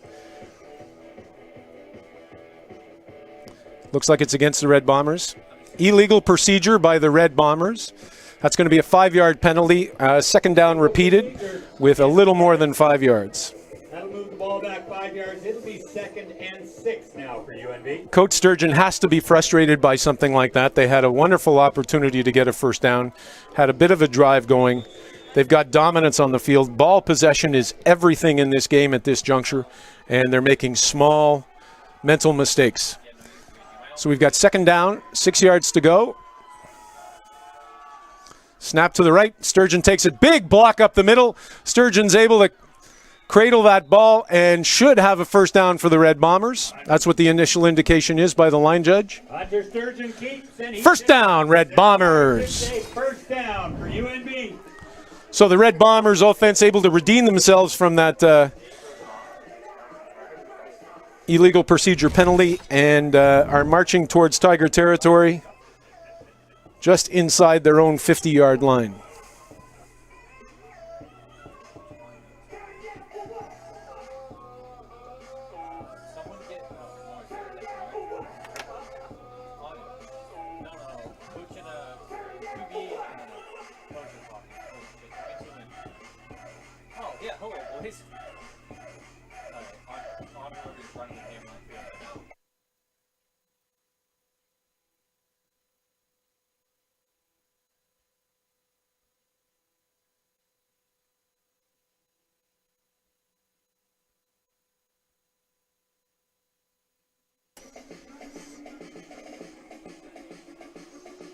So after our quick break, it's going to be a first down for the Red Bombers.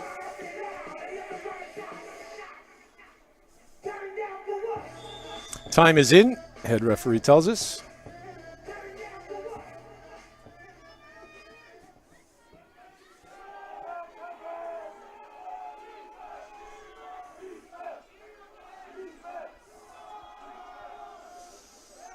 Oh, big tackle before he's able to gain any ground. Oh, we got a flag on the play. I got a sneaking suspicion the referee thought that was a bit of taunting for the celebration after the tackle. It is unsportsmanlike conduct.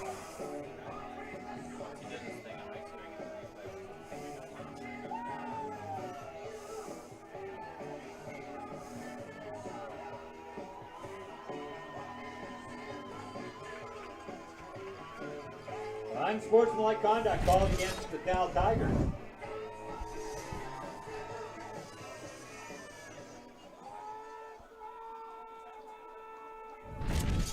So must have been a 10-yard penalty with the loss. It's second down and 5. Good snap. Play action. Looks to the right-hand side. And number 3, Dom Hall, was the intended receiver, but he was well covered by the Dalhousie Tigers. It's going to be third down and 5. Incomplete pass brings up 3rd and 4 for the Reds.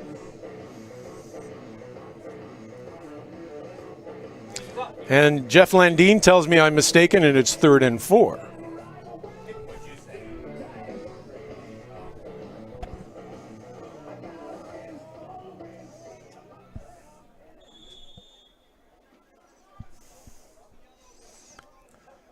Red Bombers look to be punting the ball to the Tigers with 9:09 left in the third quarter.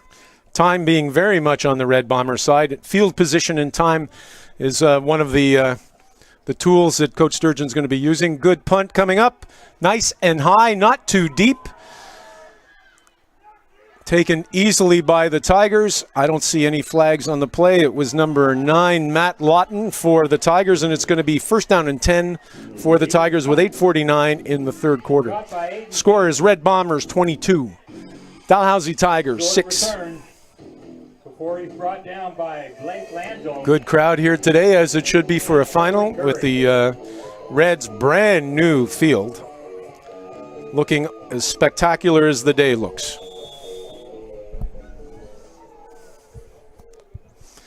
Can the spirits of the Red Bombers hold up the Red Bombers at this juncture of the contest? Question to be asked. Deep in Tiger territory. Ball snapped.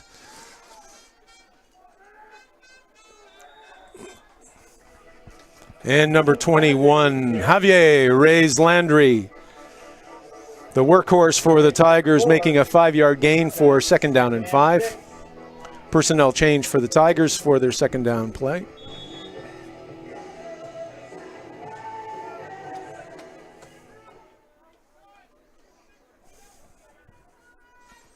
Equal spread of the slot backs and the receivers for Glover. Good snap, looks to his left-hand side. Flare pass wide open. Big hit by the Red Bombers. That's caught by number 9, Matt Lawton. As we can see in the replay, you'll see Glover doesn't waste any time looking to the left-hand side. Knew exactly where he was going to go. That's a significant gain for the Tigers, and it's going to be first down and 10. Just over there on their 47-yard line. Had motion coming in. It's going to be Javier Reyes. Stop again after 5 or 6 yards. Rees Landry with the carry. No surprise there. Second and 4. Now the Tigers offense has an interesting question. While we've got lots of time in the third quarter, they're going to want to start to chip away at that Red Bomber lead. Being at center field, this may be the time where they're going to be looking to get more than 5 or 6 yards and to get about a 15 or 20-yard gain with a pass. And no, they're up the run for Mitch Page. Tajay picks up another 3 yards. A little short of getting that first down. Number 88, Carter Harris-Howell, indicating how close they are to the Tiger bench and should have the new play coming in.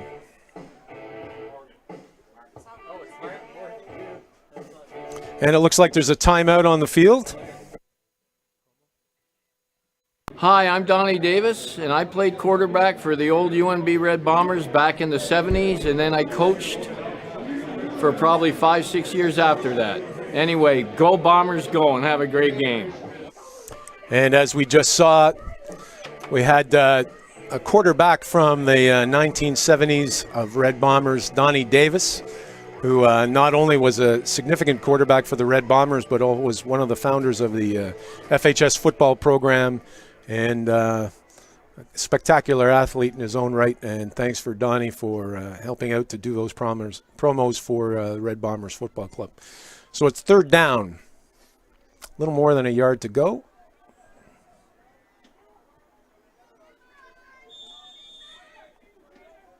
Glover waiting for the snap.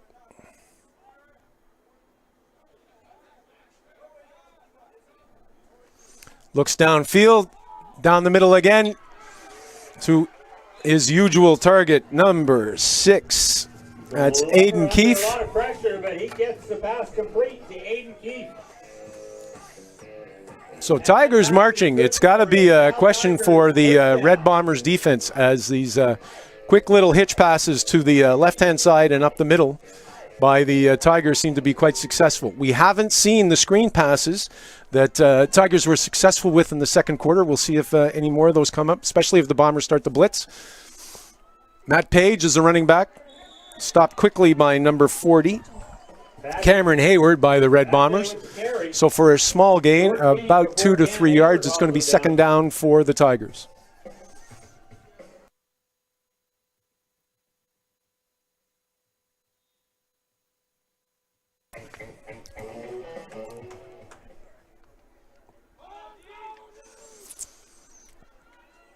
Trips to the left of Glover. Glover looks downfield to the left-hand side. It's intercepted by the Red Bombers. Huge play on defense.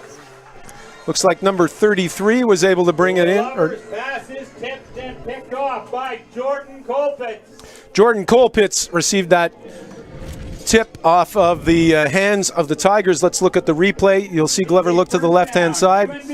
Comes off the hand of Matt Lawton, and a big interception by the Red Bombers. So as we mentioned before, not only is the score in favor of the Red Bombers, but the clock is also on their side. And the Tigers had a nice little drive going, but took a lot of time with no reward. So the Bombers are on their own 40-yard line with 5:19 left in the third quarter. I won't be surprised if they keep this on the ground. Sure enough, big gap up the middle. Nice run by Ryan Lee. Ryan Lee with the carry. He picks up 5. It'll be 2nd and 5, UNB. Looks like he got the better part of 5 or 6 yards for 2nd down and 4. We've got a player by the Tigers on the field, so there'll be a small timeout as we check out his status.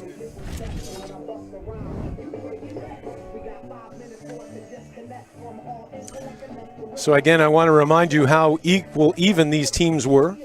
The first game of this year was won by the Tigers 29-25 when they put up a significant lead of 20-3 at the first half, but then UNB was able to threaten in the fourth quarter. So now we've got the Bombers coming back up on the line of scrimmage with 2nd down and close to 4 yards, a little more than 5 minutes left in the third quarter.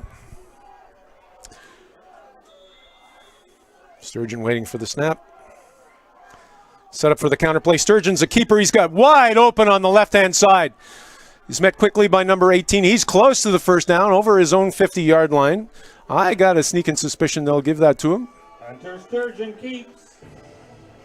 Early indication. It is a first down, Red Bombers. Melanson, but not before he gets the yardage for a first down. So I don't think I have to consult with the Magic 8 Ball to know that the UNB offensive coaches are working this clock as much as they can, wanting to make sure that possession is more important than anything and letting the clock tick away while they've got such a significant lead against the Tigers. It'll be 1st down and 10 still in UNB territory, but almost over center field. And it is a big running play to Lee. He's able to make a couple of moves. Number 57 for the Tigers is able to bring him down. That's Mike McKenzie, but not before Ryan Lee's got another first down. And as after doing a little bit of research, we tell you, every time Ryan Lee's on this field and they give him the ball, good things happen. So another first down, Red Bombers.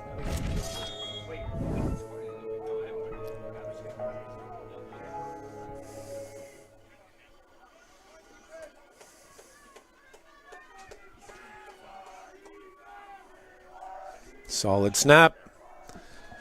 It was a fake. Sturgeon's able to do a keeper where a small gain, but not so much of a significant. But more importantly than that, they retain possession and the clock continues to move. So the Red Bombers want to take as much time as they can in the huddle. They want to take as much time on the line of scrimmage and let that clock be their champion. Tigers have to start getting frustrated that they haven't seen the ball for a long time. It's been a nice march by the Bombers, steady and controlled. One penalty put them in jeopardy, but they were able to recover from that, and it's 2nd down, 8 to go.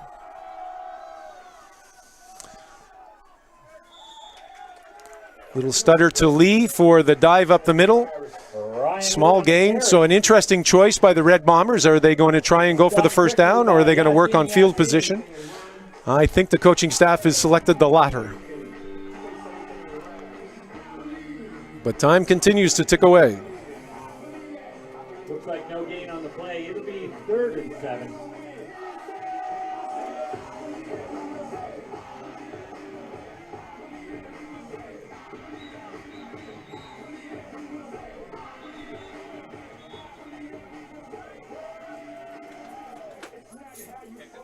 Seems like a hesitation here as far as the personnel.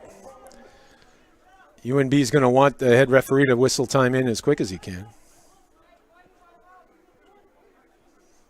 I think there's a question about the time here.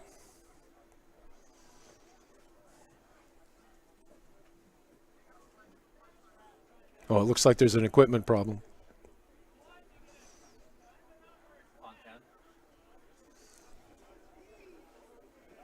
Something humorous going between the two coaches here. Head referee Al Gates seems to be enjoying the interchange.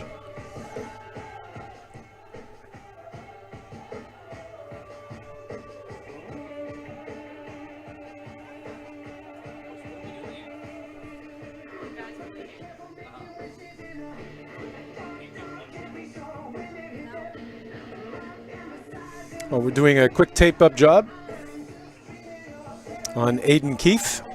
As I presume Aiden will be one of the receivers of this punt from UNB. So here comes Ryan Lee to punt the ball to the Tigers with 2:35 left. We'll see how long the Bombers take once head referee Al Gates blows time in. If they're thinking, they're going to take their time, and it looks like they will.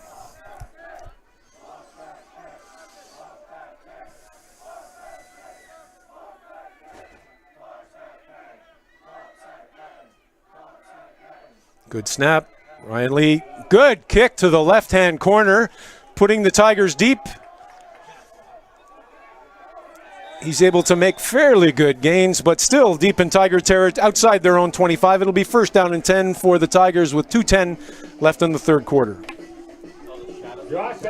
Thanks again for joining Red Bombers football. And again, it's Ian McMillan, your host, and desperately missing Justin Wise, and hope that he's feeling better at home. But we know that he's feeling support of all the Wises. We miss the cupcakes. So, first down and 10 for the Tigers. Time ticking away. Glover with an even set. Oh, met quickly by Ethan Ray. How do you do? But he is met immediately to Mitch Page.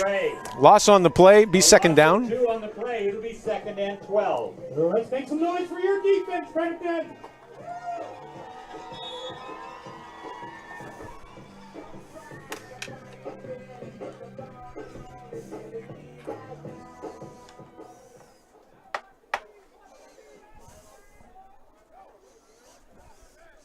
Motion to the left-hand side of Glover.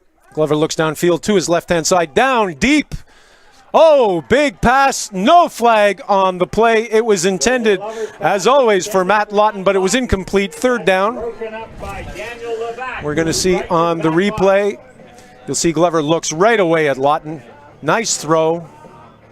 And great coverage there. You'll see how close the coverage was, not only by the Red Bombers, but also our crew at Aurora. Phenomenal coverage to show you these pictures, and it's third down for the Red Bombers.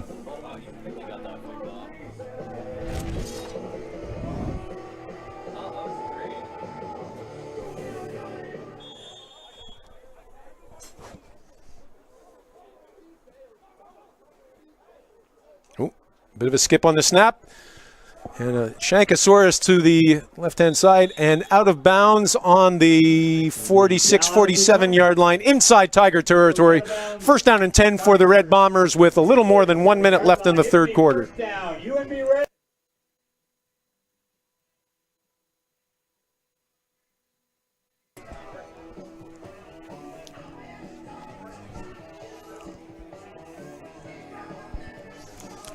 Again, one doesn't have to be Kreskin to know that the UNB Red Bombers offense is going to try and keep this ball on the ground and let the clock be their friend.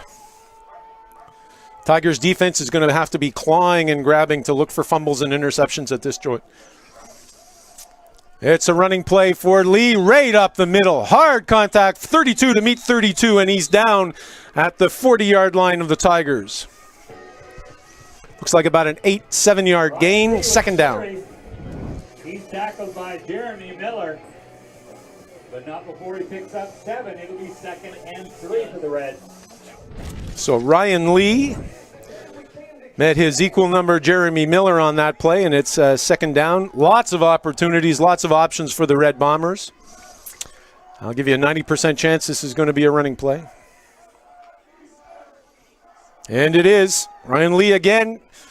Makes 1, 2, 3 Tigers, but gets a first down, Red Bombers. And this time he does pick up the UNB first down. And as we can see, time is ticking away to the end of the third quarter.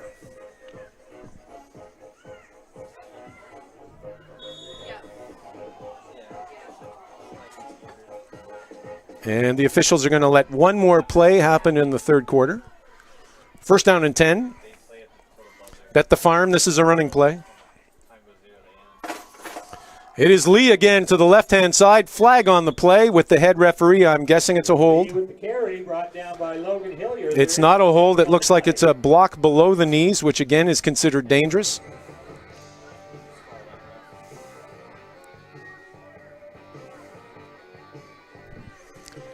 Head referee Al Page is talking to the coaches of Dalhousie on what their choice is on this penalty.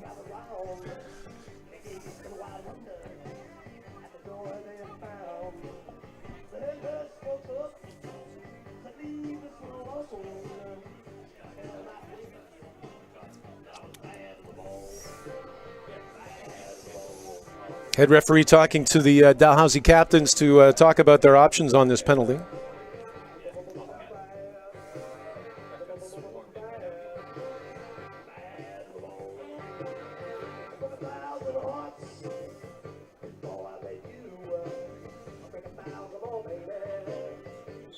So that's the end of the third quarter. Signals the end of the third quarter.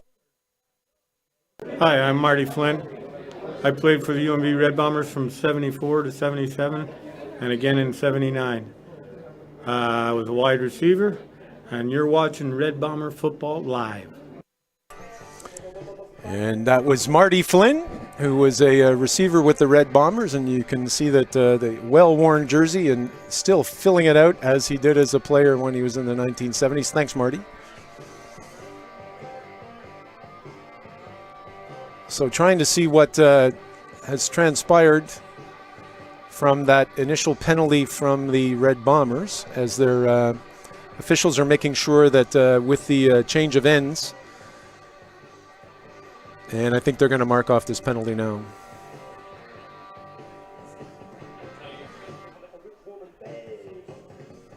So the penalty is called against UNB. So it looks like it was about a 10-yard penalty. Could have been 15. Oh, it's more like 10. So I think it's 2nd and 20. And the initial indication was that it was an illegal block below the knees, which is considered dangerous by the Red Bombers. So 2nd down and 20.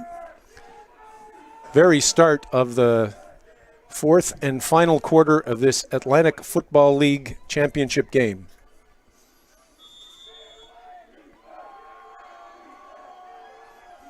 Sturgeon looking downfield, decides to run it, all kinds of room, heading off to the left-hand side. He's got lots of room. He's continuing to run and almost to a first down. Looks like he's got about 16, 17-yard gain, running out of bounds, setting up a 3rd down and short for the Red Bombers. At the Dow 30-yard line. It'll be a first down, UNB Red. You can see this replay. He's looking downfield, doesn't see anybody open. He's able to elude 1, 2, 3 Tigers on his way to setting up 3rd down and short for the Red Bombers. And the Bombers continue to run on the legs of Sturgeon, Lee, and Freeze, and on the backs of that vaunted offensive line of the Red Bombers. Time is ticking.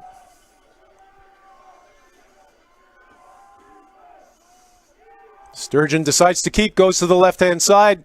Looks like he has enough for the first down. Certainly the Red Bombers offensive line is telling everybody that that's the case. First down, Red Bombers. Sturgeon's able to successfully stay behind that. By Logan Hilliard and Liam Cesare, but not before he picks up the Red Bomber wall of their offensive line.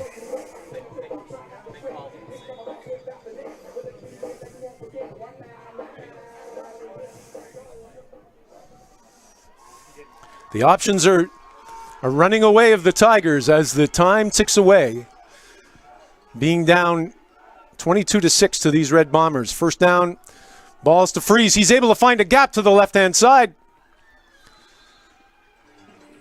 Good run for a good gain of 4 or 5 yards.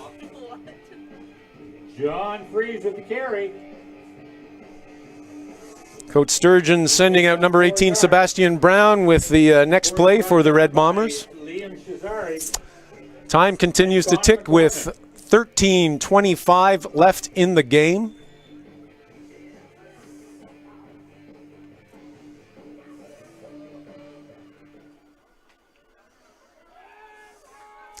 $16 points the difference. 13 minutes left.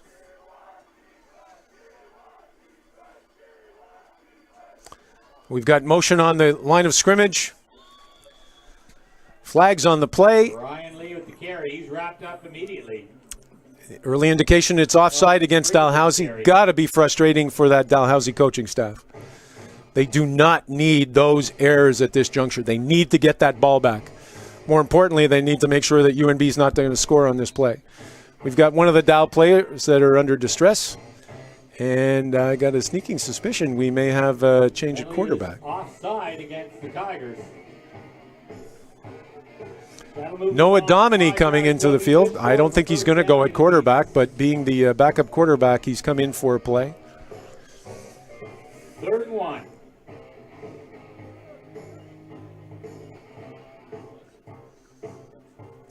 Tiger player coming off gingerly. Correction, 2nd and 1. Referees holding back the Red Bombers as we wait for the Dow player to be able to make it to their sidelines.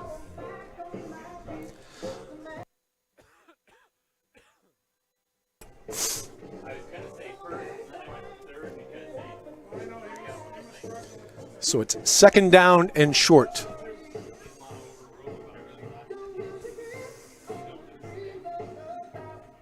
Red Bombers will be eager to have the Dallas support staff off the field and have the clock start. Looks like they're in a tight formation. Set up the quick dive to gain another 1st down. They do just that. Hunter Sturgeon picks the hole. Early indication by the Red Bombers that they have another 1st down. Head referee tells us, yes, 1st down, Red Bombers. Red Bombers continue to march towards the Tiger end zone. And the clock continues to march down. 12:32 left in the game. 1st and 10, UNB from the Dow 14. Significant hill to climb for the Dalhousie Tigers if they allow UNB to score on this series.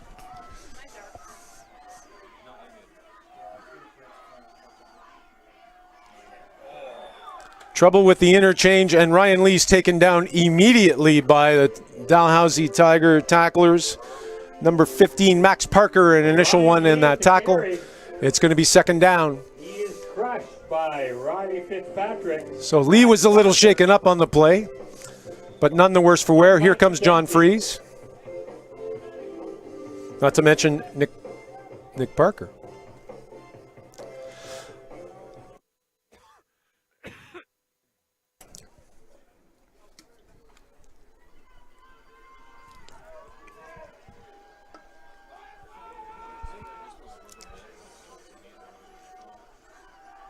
Sturgeon looking downfield.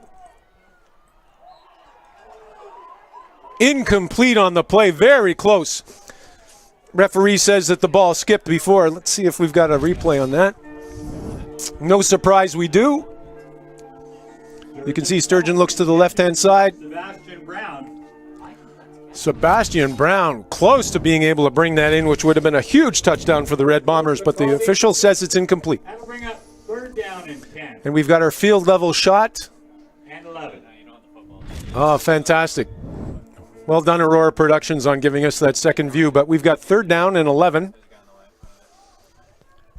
This is a significant set of points for the Red Bombers. If they're able to get even 1 point here, it's going to take Dalhousie 3 scores to be able to come close to UNB.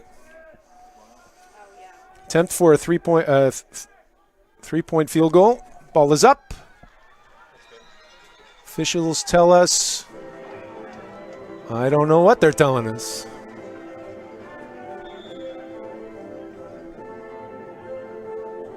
Ryan Lee's kick is good. The kick was good. That's another 3 points for the Red Bombers. UNB Reds 25, the Dow Tigers 6. Oh, there's the official in the replay. I saw the hands. I missed that live. So the score is 25. UNB Red Bombers, 6 Dalhousie Tigers. And we've got one UNB Red Bomber who's some difficulty. That's number 63, Aaron Olafson, certainly don't want to lose any of the offensive line as they have been the difference here today. So as I mentioned, the Bombers have been able to make a 3-score difference with the Tigers with only 11 minutes left. It's a big hill to climb for the Tigers.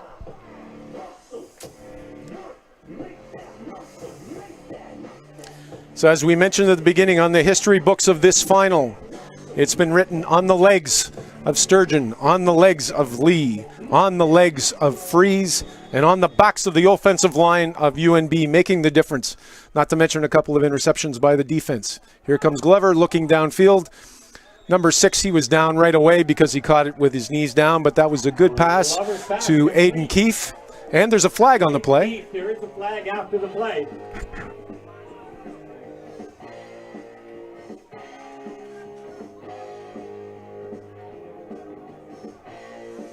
Call is rough play against the Red Bombers. That'll be a 10-yard penalty. And it'll be just inside Red Bomber territory. First down and 10 for the Tigers. At the UNB 54-yard line. So I would expect the defensive coaches for UNB have told them, Ben, do not break. 1 score, 2 scores are not going to make a difference in this contest. They're going to have to do 3 touchdowns in order to win, or 2 touchdowns and a couple of field goals. It's a good run by the Tigers up the middle for about 5 yards. It'll be second down and 5 with 10:25 left in the game.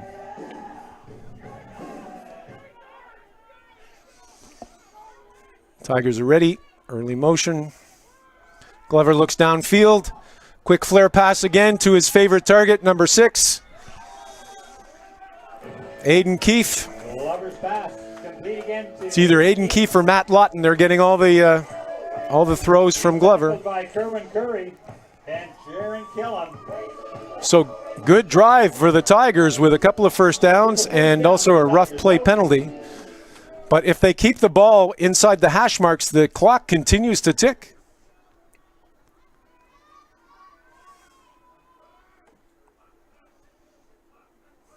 Good snap. Glover looks to the right-hand side. Another flare pass. Knocked down at the line of scrimmage. Incomplete. Second down. By Ethan Ray.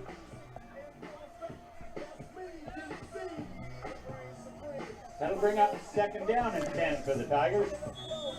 And you heard Jeff Landine use the name of Ethan Ray, and as we've told you, when Ethan Ray's on the field, good things happen.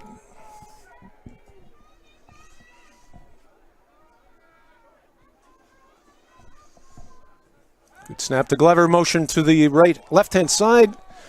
Good pass to number 4. Great catch just over the Red Bombers' 30-yard line.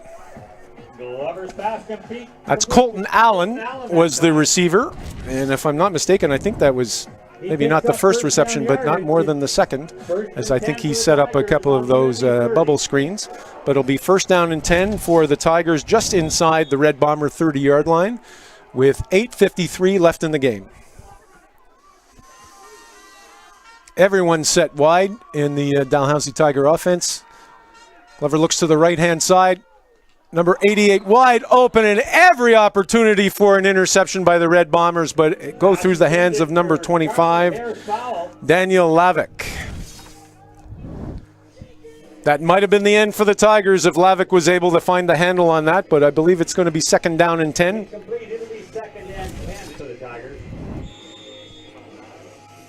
Tigers relying on those quick turnaround patterns just inside the hash marks to the left or the right of Glover. Set up for second down.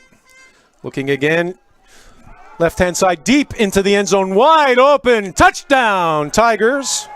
Touchdown. Aiden Keefe with the touchdown for the Tigers. Let's see if they go for 2 points. Pass complete to Aiden Keefe. So a number of decisions that have to be made by the Tigers. Do they go for the 2-point conversion? After they do whatever happens on the conversion attempt, do they go for the short kick to get possession back?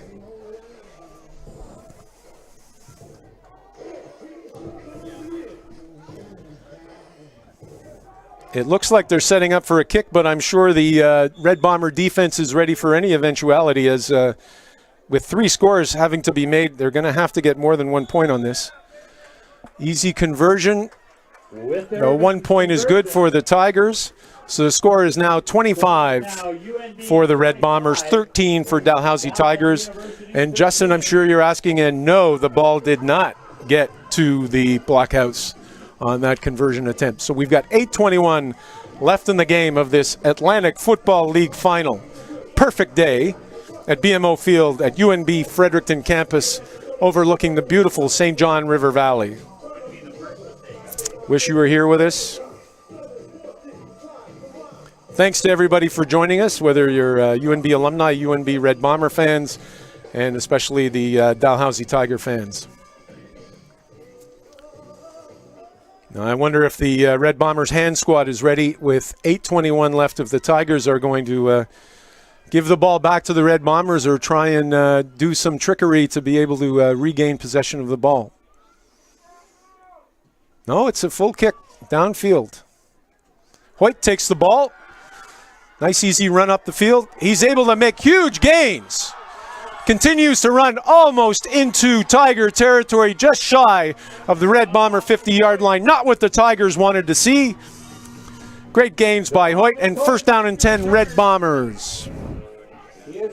As you'll see on the replay, Hoyt takes his time. 1, 2, 3, 4 Tigers. He's able to elude straight arm to number 13, and he's up for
a little more than 8 minutes left in the game. Keep going. What are you doing? I did that, but why'd they stop that way? I'm off here. And 12 points are the difference in the game right now.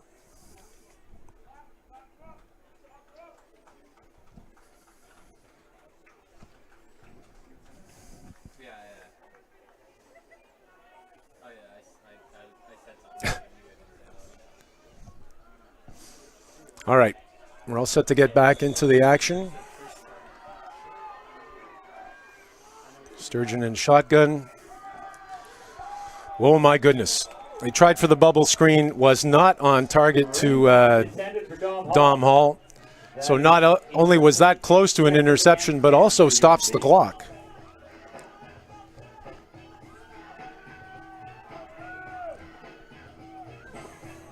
Second down and 10, Red Bombers.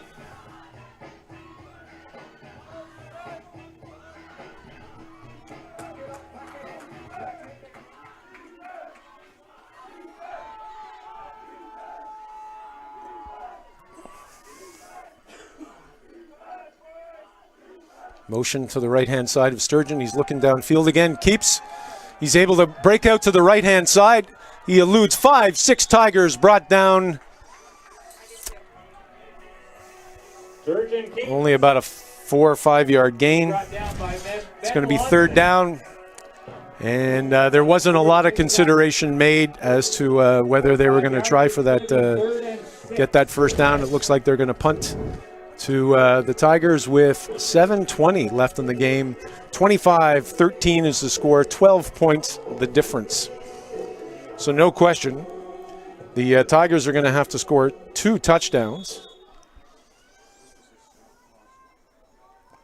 Or 2 touchdowns and 2 field goals to be able to recover this gap with the Red Bombers at this time of the game. Bombers should take as much time as they can off the clock before they snap for this punt. Good snap to Lee, and good punt downfield, nice and high. Bombers have found where that is. Tigers take it cleanly, try and run to their right-hand side. He's making good gains. Bombers trying to rake that ball out to no avail, and it's going to be 1st down and 10 for the Tigers just over their own 40-yard line with 6:47 left in the game. Tigers on their own 42-yard line.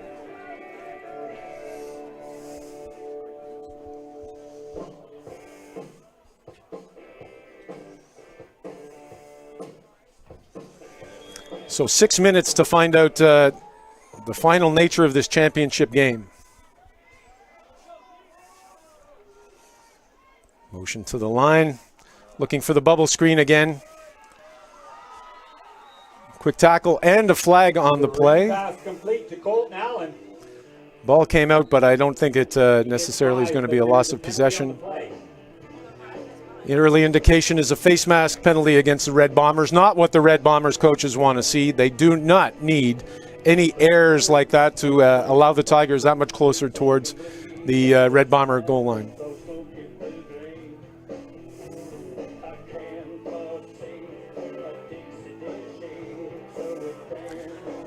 Red Bombers defense professing innocence on that, but that's too late. The officials have determined that was a face mask penalty. So a 15-yard penalty, and have now marched into Red Bombers territory. 6:30 left in the game.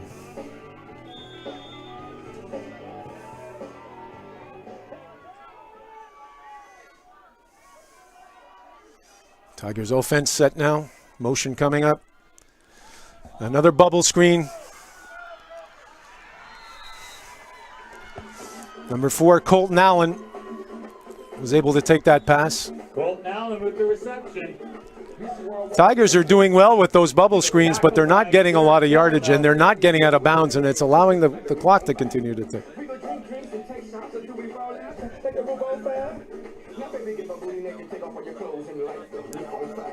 Got another Red Bomber who's down.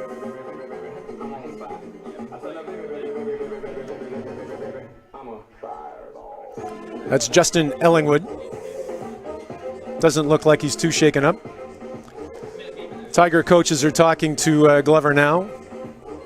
I'm sure they've got at least 2 or 3 plays that they've talked to Glover to see if they can get the series.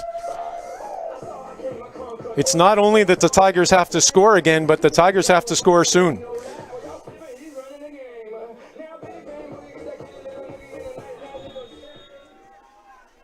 Tigers setting up for 2nd and 6. 6 minutes left in the game. Good snap, looks to the right-hand side, wide open. Number 6, Aiden Keefe. Pass complete to Aiden Keefe. And another Bomber down on the ground. He scrambles for extra yards after the catch. It's a 1st down Tigers. As you can see, Glover's not taking any time and knows exactly where he wants to go. It's these quick curl patterns by the Tigers that are working wonders. Same thing. Tigers run that quick hitch pass to the right-hand side. Aiden Keefe once again. I'm pretty sure that the Red Bombers are playing a zone where they're giving those first 5 yards. They're letting the Tigers take this time. 7, it'll be 2nd and 3 for the Tigers. They're not blitzing. They're not allowing the Tigers to set up a screen pass that's going to take them a lot, but they're still marching. And with 5:11 left in the game, here we have double running backs. And it's given to Page. Oh, he's able to elude a number of tacklers, and a 1st down for the Tigers. They are threatening. Red Bombers have their backs to their goal line. It'll be 1st down and goal from the Tension's building in this final. Tigers aren't giving up.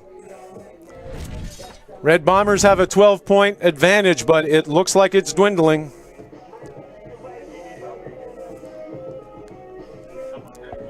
Matt Lawton's coming back on the field for the Tigers. Quick chat by Glover, and looks like we've got one of the Tiger players is injured. Promo. Hi, my name's Rick Cuthbertson. I played for the Bombers back in 74, 75, and 76. My number was 37, and you're watching Bombers football.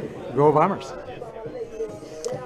And for anybody who was involved with the 1970 Red Bombers, you'll know that that was the cheerleader's choice, Ricky Cuthbertson, who, and thank you for supporting Red Bomber football. So we've got 4 minutes, 51 seconds left. Time ticking away. Bombers back to their end zone. Tigers threatening to make another score. Brian Freeman's collar getting tighter. Cyril working the rosary beads.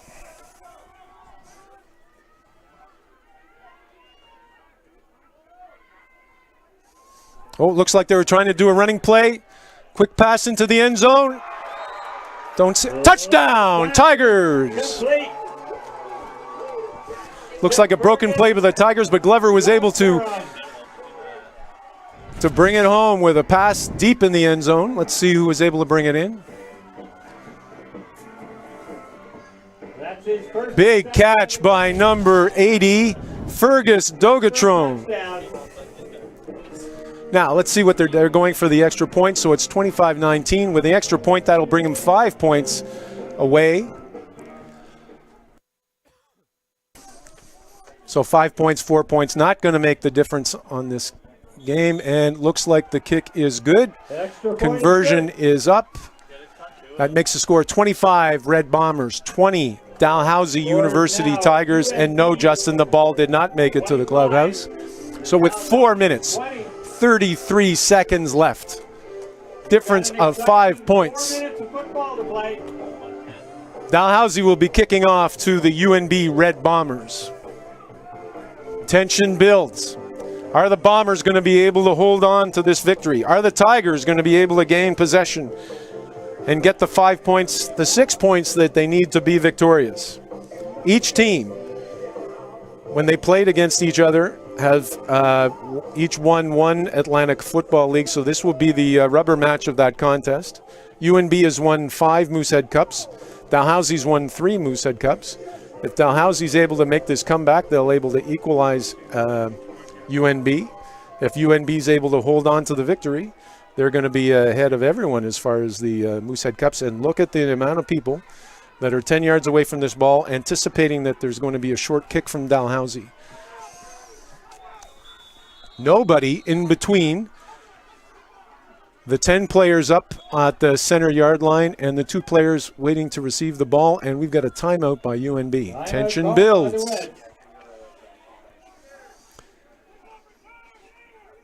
So how many short kick plays have Dalhousie practiced? How many eventualities has UNB looked whenever they've done practicing to defend against the short kick? That's what we're going to see when the 2 teams come back, and see whether Dalhousie's going to kick for field position, or they're going to see if they can regain possession with basically 4 minutes and 30 seconds left in the game. As the UNB banners wave in the breeze. Proudfoot, Dollamore, Branscombe, Battaglia, Arthur, Davis. All sending their support to the Red Bombers. Looks like an even layout for the Tigers. Looks like the Bombers have switched their formation to expect a long kickoff by the Tigers. And the Tigers send it downfield. Big take. Wanting to make sure that there were no fumbles.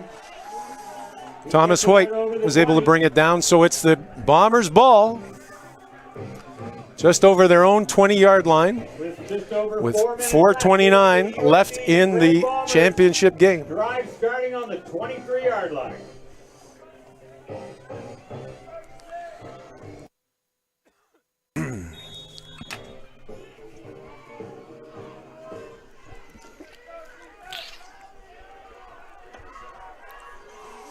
25 Red Bombers, 20 Dalhousie. First down, 10. Ball goes to John Freeze. Short gain. 57 for the Tigers. Mike McKenzie was able to bring it down. Ryan Lee was the ball carrier. And it was for a loss.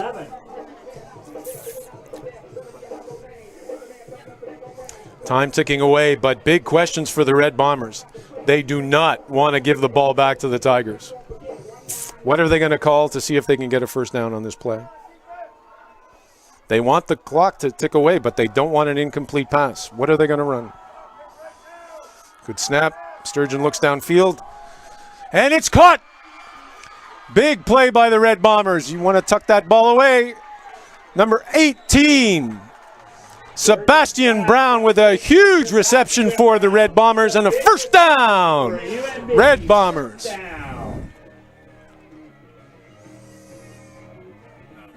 Big play by the Red Bombers and a nice reception just shy of their own 40-yard line. So now they can go back to plan A of the offense and try and keep this ball on the ground and see how much time they can take off of that clock. Sure enough, the ball's given to Lee. Big gap up the middle. Looks like he has enough for a first down to the 50-yard line. Let's look for the indications from the officials. He's marked down. Might be just shy. Just shy of the 50-yard line. Which is not necessarily a bad thing, giving them a next proximity to a first down. More time that comes off the clock is to every benefit for the Red Bombers, and not much of a frustration for the Tigers. You'll see the counter play that they gave to Lee. Huge gap by that UNB offensive line to make that play happen. Sands of the hourglass are falling for the Tigers. Sturgeon spins out to the right-hand side. He's still going. Finally brought down by number 23, Connor McCormick for the Tigers. But that's another first down for the Red Bombers. And into Tiger territory. Let's go, Fredericton. Make some noise for your UNB Reds. Red Bombers on the march. Tigers defense in desperation mode. 2:28 left in the game. High snap. Ball goes to Lee. Huge gap up the middle. He's still trucking. That looks like a first down, Red Bombers. And he picks up another UNB first down. As we said, when Ryan Lee is on the field, good things happen. He's certainly making a difference in this game. But on the backs of this offensive line for the Red Bombers, it's another first down for the Red Bombers. They want to keep going. Just shy of 2 minutes. Another counter play. Lee popping out to the right-hand side. He's got some gaps. We've got a flag on the play. We're going to see either a clip or a hold on this, I believe. And it looks like it's a hold against UNB. Not what Coach Sturgeon wanted to see. These kind of mistakes are the things that snuff out drives.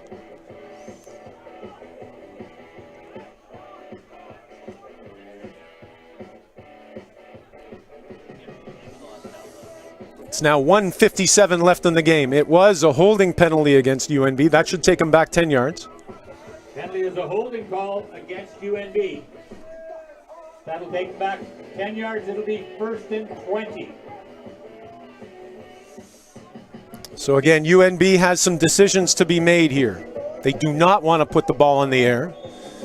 Three things can happen. You can catch the ball. It can be incomplete. If it's incomplete, the clock stops. If it's intercepted, the ball goes back to the Tigers. Chances are they're going to want to keep the ball on the ground. Sturgeon keeps, looks to the right-hand side. Big gap to the right-hand side. Good block by Hall. He's away. Great run by Sturgeon, close to the 20-yard line, and that should be a first down. Red Bombers! With the carry, and he rumbles, scores. I don't see any flags on the play. That's a timeout. Tigers. But the Reds will be scrimmaging 1st and 10 deep inside Dalhousie territory. That was a huge play by the Red Bombers. Let's go, Fredericton, make some noise. Being 20 yards away from that first down, able to make that run, keep the ball on the ground, make it for another first down on the 23-yard line of the Tigers. The Tigers back against the wall. Not only are they down by 5 points, but the sands of the hourglass are ticking away on them. They don't have a lot of time left in this championship game.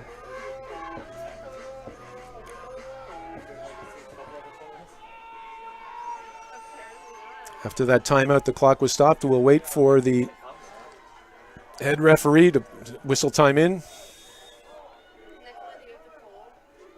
Looks like that'll happen on the snap. Ball goes to Freeze. Good gap to the right-hand side. Stopped quickly by Tigers number 5, and it's going to be second down, short game. 2. 2nd and 8. Most importantly, we want to see that clock move. And not wanting to see the clock move as the Tigers have taken another timeout. So I would imagine Dalhousie has used all their timeouts. There is nothing left to stop them other than their defense. With 1:44 left, 2nd and 9. UNB Red Bombers 25, Dalhousie Tigers 20. Quick conference with Coach Sturgeon. Talk about their options on offense. Again, whatever they want to do, they want to make sure that this is something that they're going to keep the clock running. And given their proximity on the field, they could run another running play, make sure it's in the center of the field. If they're not successful, they got a choice as to whether they're going to go for a field goal or go for the first down. I would imagine they would prefer the first down, but with a field goal, that would make the score 28-20, and all the Tigers could possibly do with the time left is tie the game. And they keep the ball. They run to the right-hand side. Sturgeon looking for the gap. Nothing there. But time will continue to go, and I would imagine they're going to set up for a field goal. It'll be third down.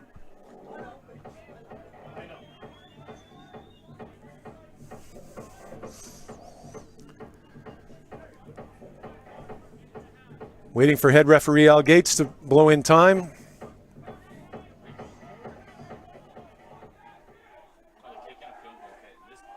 And the clock is running. Lee setting up for the field goal. Red Bomber coaching staff telling him to take their time.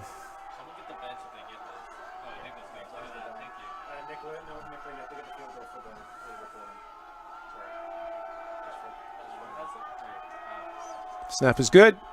Ball is away. It's wide. Out of the back of the end zone, so that's 1 point for the Red Bombers. That makes it 26-20. Big difference.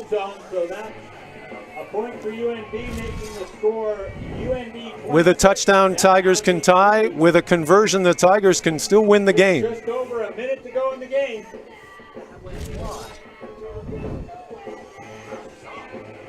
So scrimmaging 1st and 10 from their own 35-yard line. The Tigers have a way to go. 1 minute, 13 seconds remaining in this championship game. Motion to the right-hand side. Glover looks downfield. Big pass down the middle. Aiden Keefe gets it over center field. Time ticking away. Just 1 minute left in the game. Yards after the catch. It'll be first down, Dow. Inside. Dow out of timeout, so the time will run. Glover looks to the right-hand side. He's open, but brought down right away. That was number 80, Fergus Dogatrom, who scored the touchdown that put Dalhousie within proximity. 56 seconds left. That was short of a first down, so the clock should be running. Head referee blows it in. Got 50 seconds left in the game. Snap to Glover, looks downfield, right down the middle. Oh! Great coverage by the Red Bombers. Number 15, Jaron Killiam, responsible to make sure that that ball didn't come in. Tigers are happy that the clock has stopped at 44 seconds, but it's 3rd down and 2. Do the Tigers take the time to get this first down, or are they going to have to try and gain more again? They don't have the luxury of time.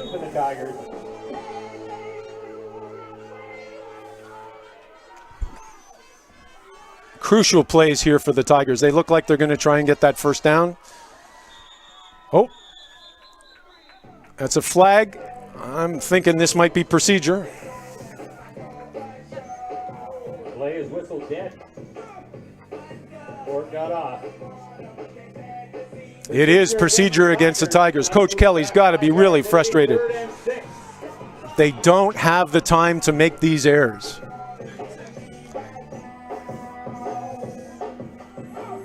Tigers need to get 6 yards to retain possession of the ball. Without any timeouts left, it's down to this play. Snap to Glover. Looks quick. It's number 6 is big catch. Aiden Keefe is able to retain possession and a first down. 35 seconds left in the game. They're 25 yards away from the end zone of UNB. Saving tackle made by Daniel Levac. Time is in. Glover looks downfield. Here comes number 4 in the quick look in. Big tackle. And the ball's free. That's complete to Colton Allen. Colton Allen was the receiver on the play. Claims that they're able to retain possession. And now we've got one official claiming it's incomplete. Officials are calling the play incomplete. That'll be 2nd down. So bad news that they didn't get the reception. Good news that the clock is going to stop. 25 seconds left. 2nd down.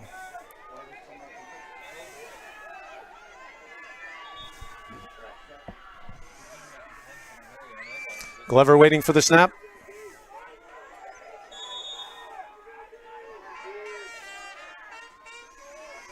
Glover looks downfield. It's deep. Oh, it's caught! Just short of the goal line, number 80. Fergus Dogatron. Complete to Fergus Dogatron. And you see this ball is right in the hands of number 8. Big catch, and just before he's able to get the goal line, he comes down. 19 seconds left. 2-yard line, and it's a keeper. Touchdown, Tigers!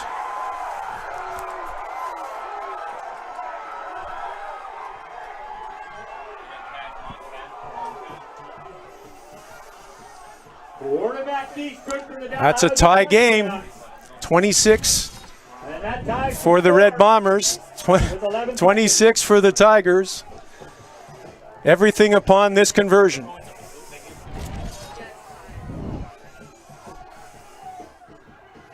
"11 seconds. Snaps up. Kick is good.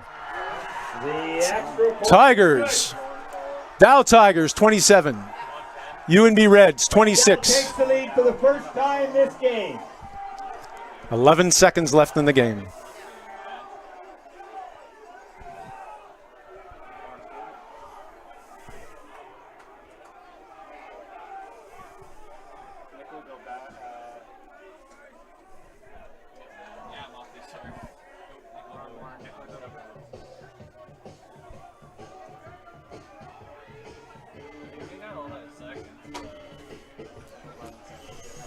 So, lots of celebrations on the sideline.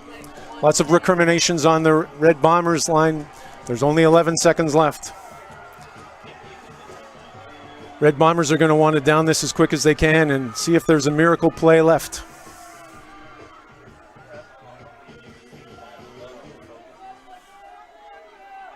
Dalhousie Tigers setting up for the kickoff.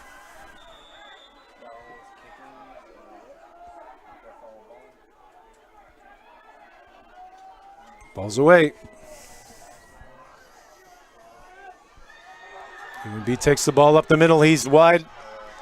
He's got lines on the right-hand side and steps out of bounds with 6 seconds left. 6 seconds left in UNB's season. He gets out of bounds at the 39. One play left to determine who are going to be the champions of the Atlantic Football League. A phenomenal game. And thanks everybody for joining us today. UNB Red Bombers fans, Dalhousie Tiger fans. What a comeback by the Tigers.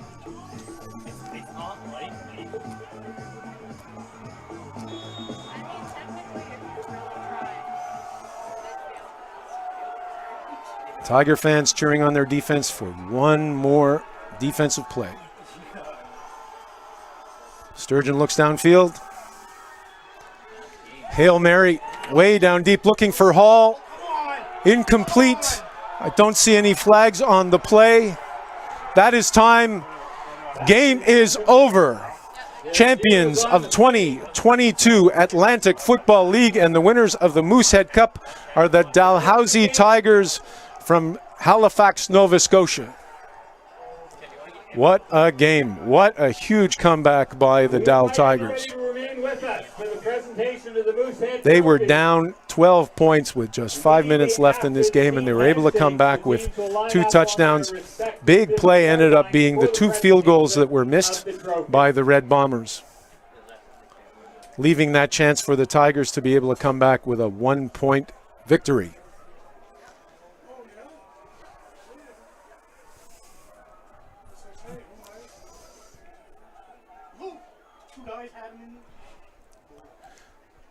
So that's it.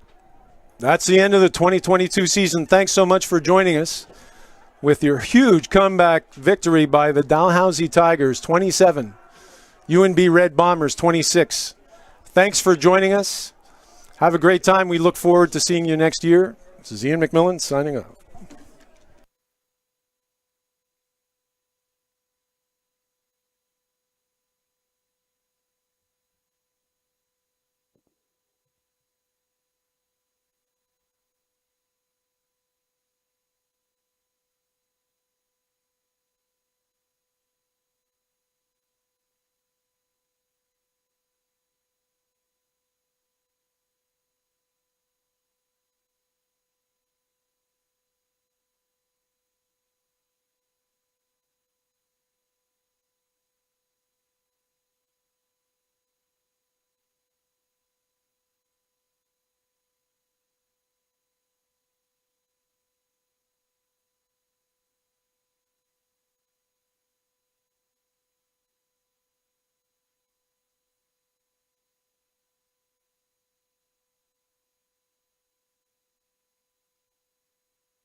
Way to make that. Let's go, Sean. Let's go. Oh, yes, sir. You want to take a sip? Let's go!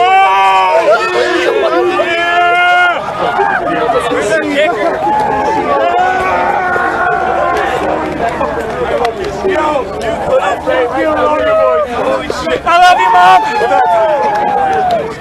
Hey, line it up. Leave respect. Let's go.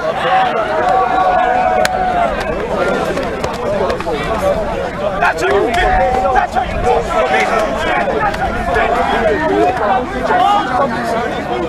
One time AFL.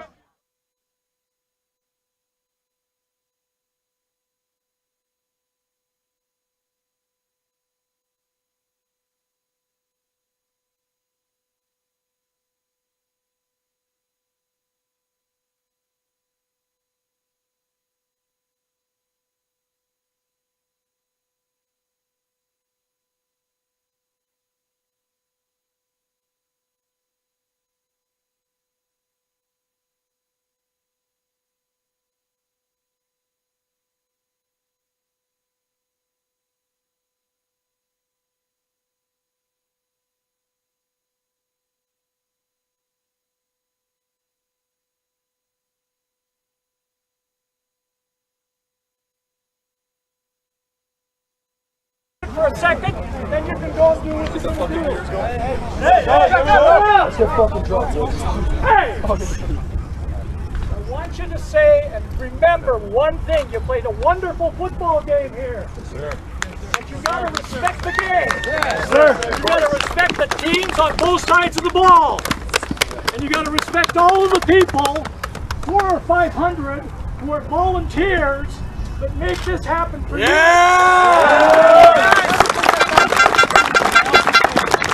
Because it was a great game, there's always a loser and there's always a winner.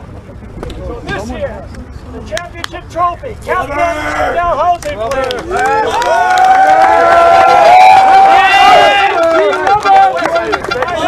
Let's go, Wokey. Watch out, bro. Good care of her. And your guys. Congrats, fellas. We'll take great care of it. Good game, boys. Good game, boys. Yeah!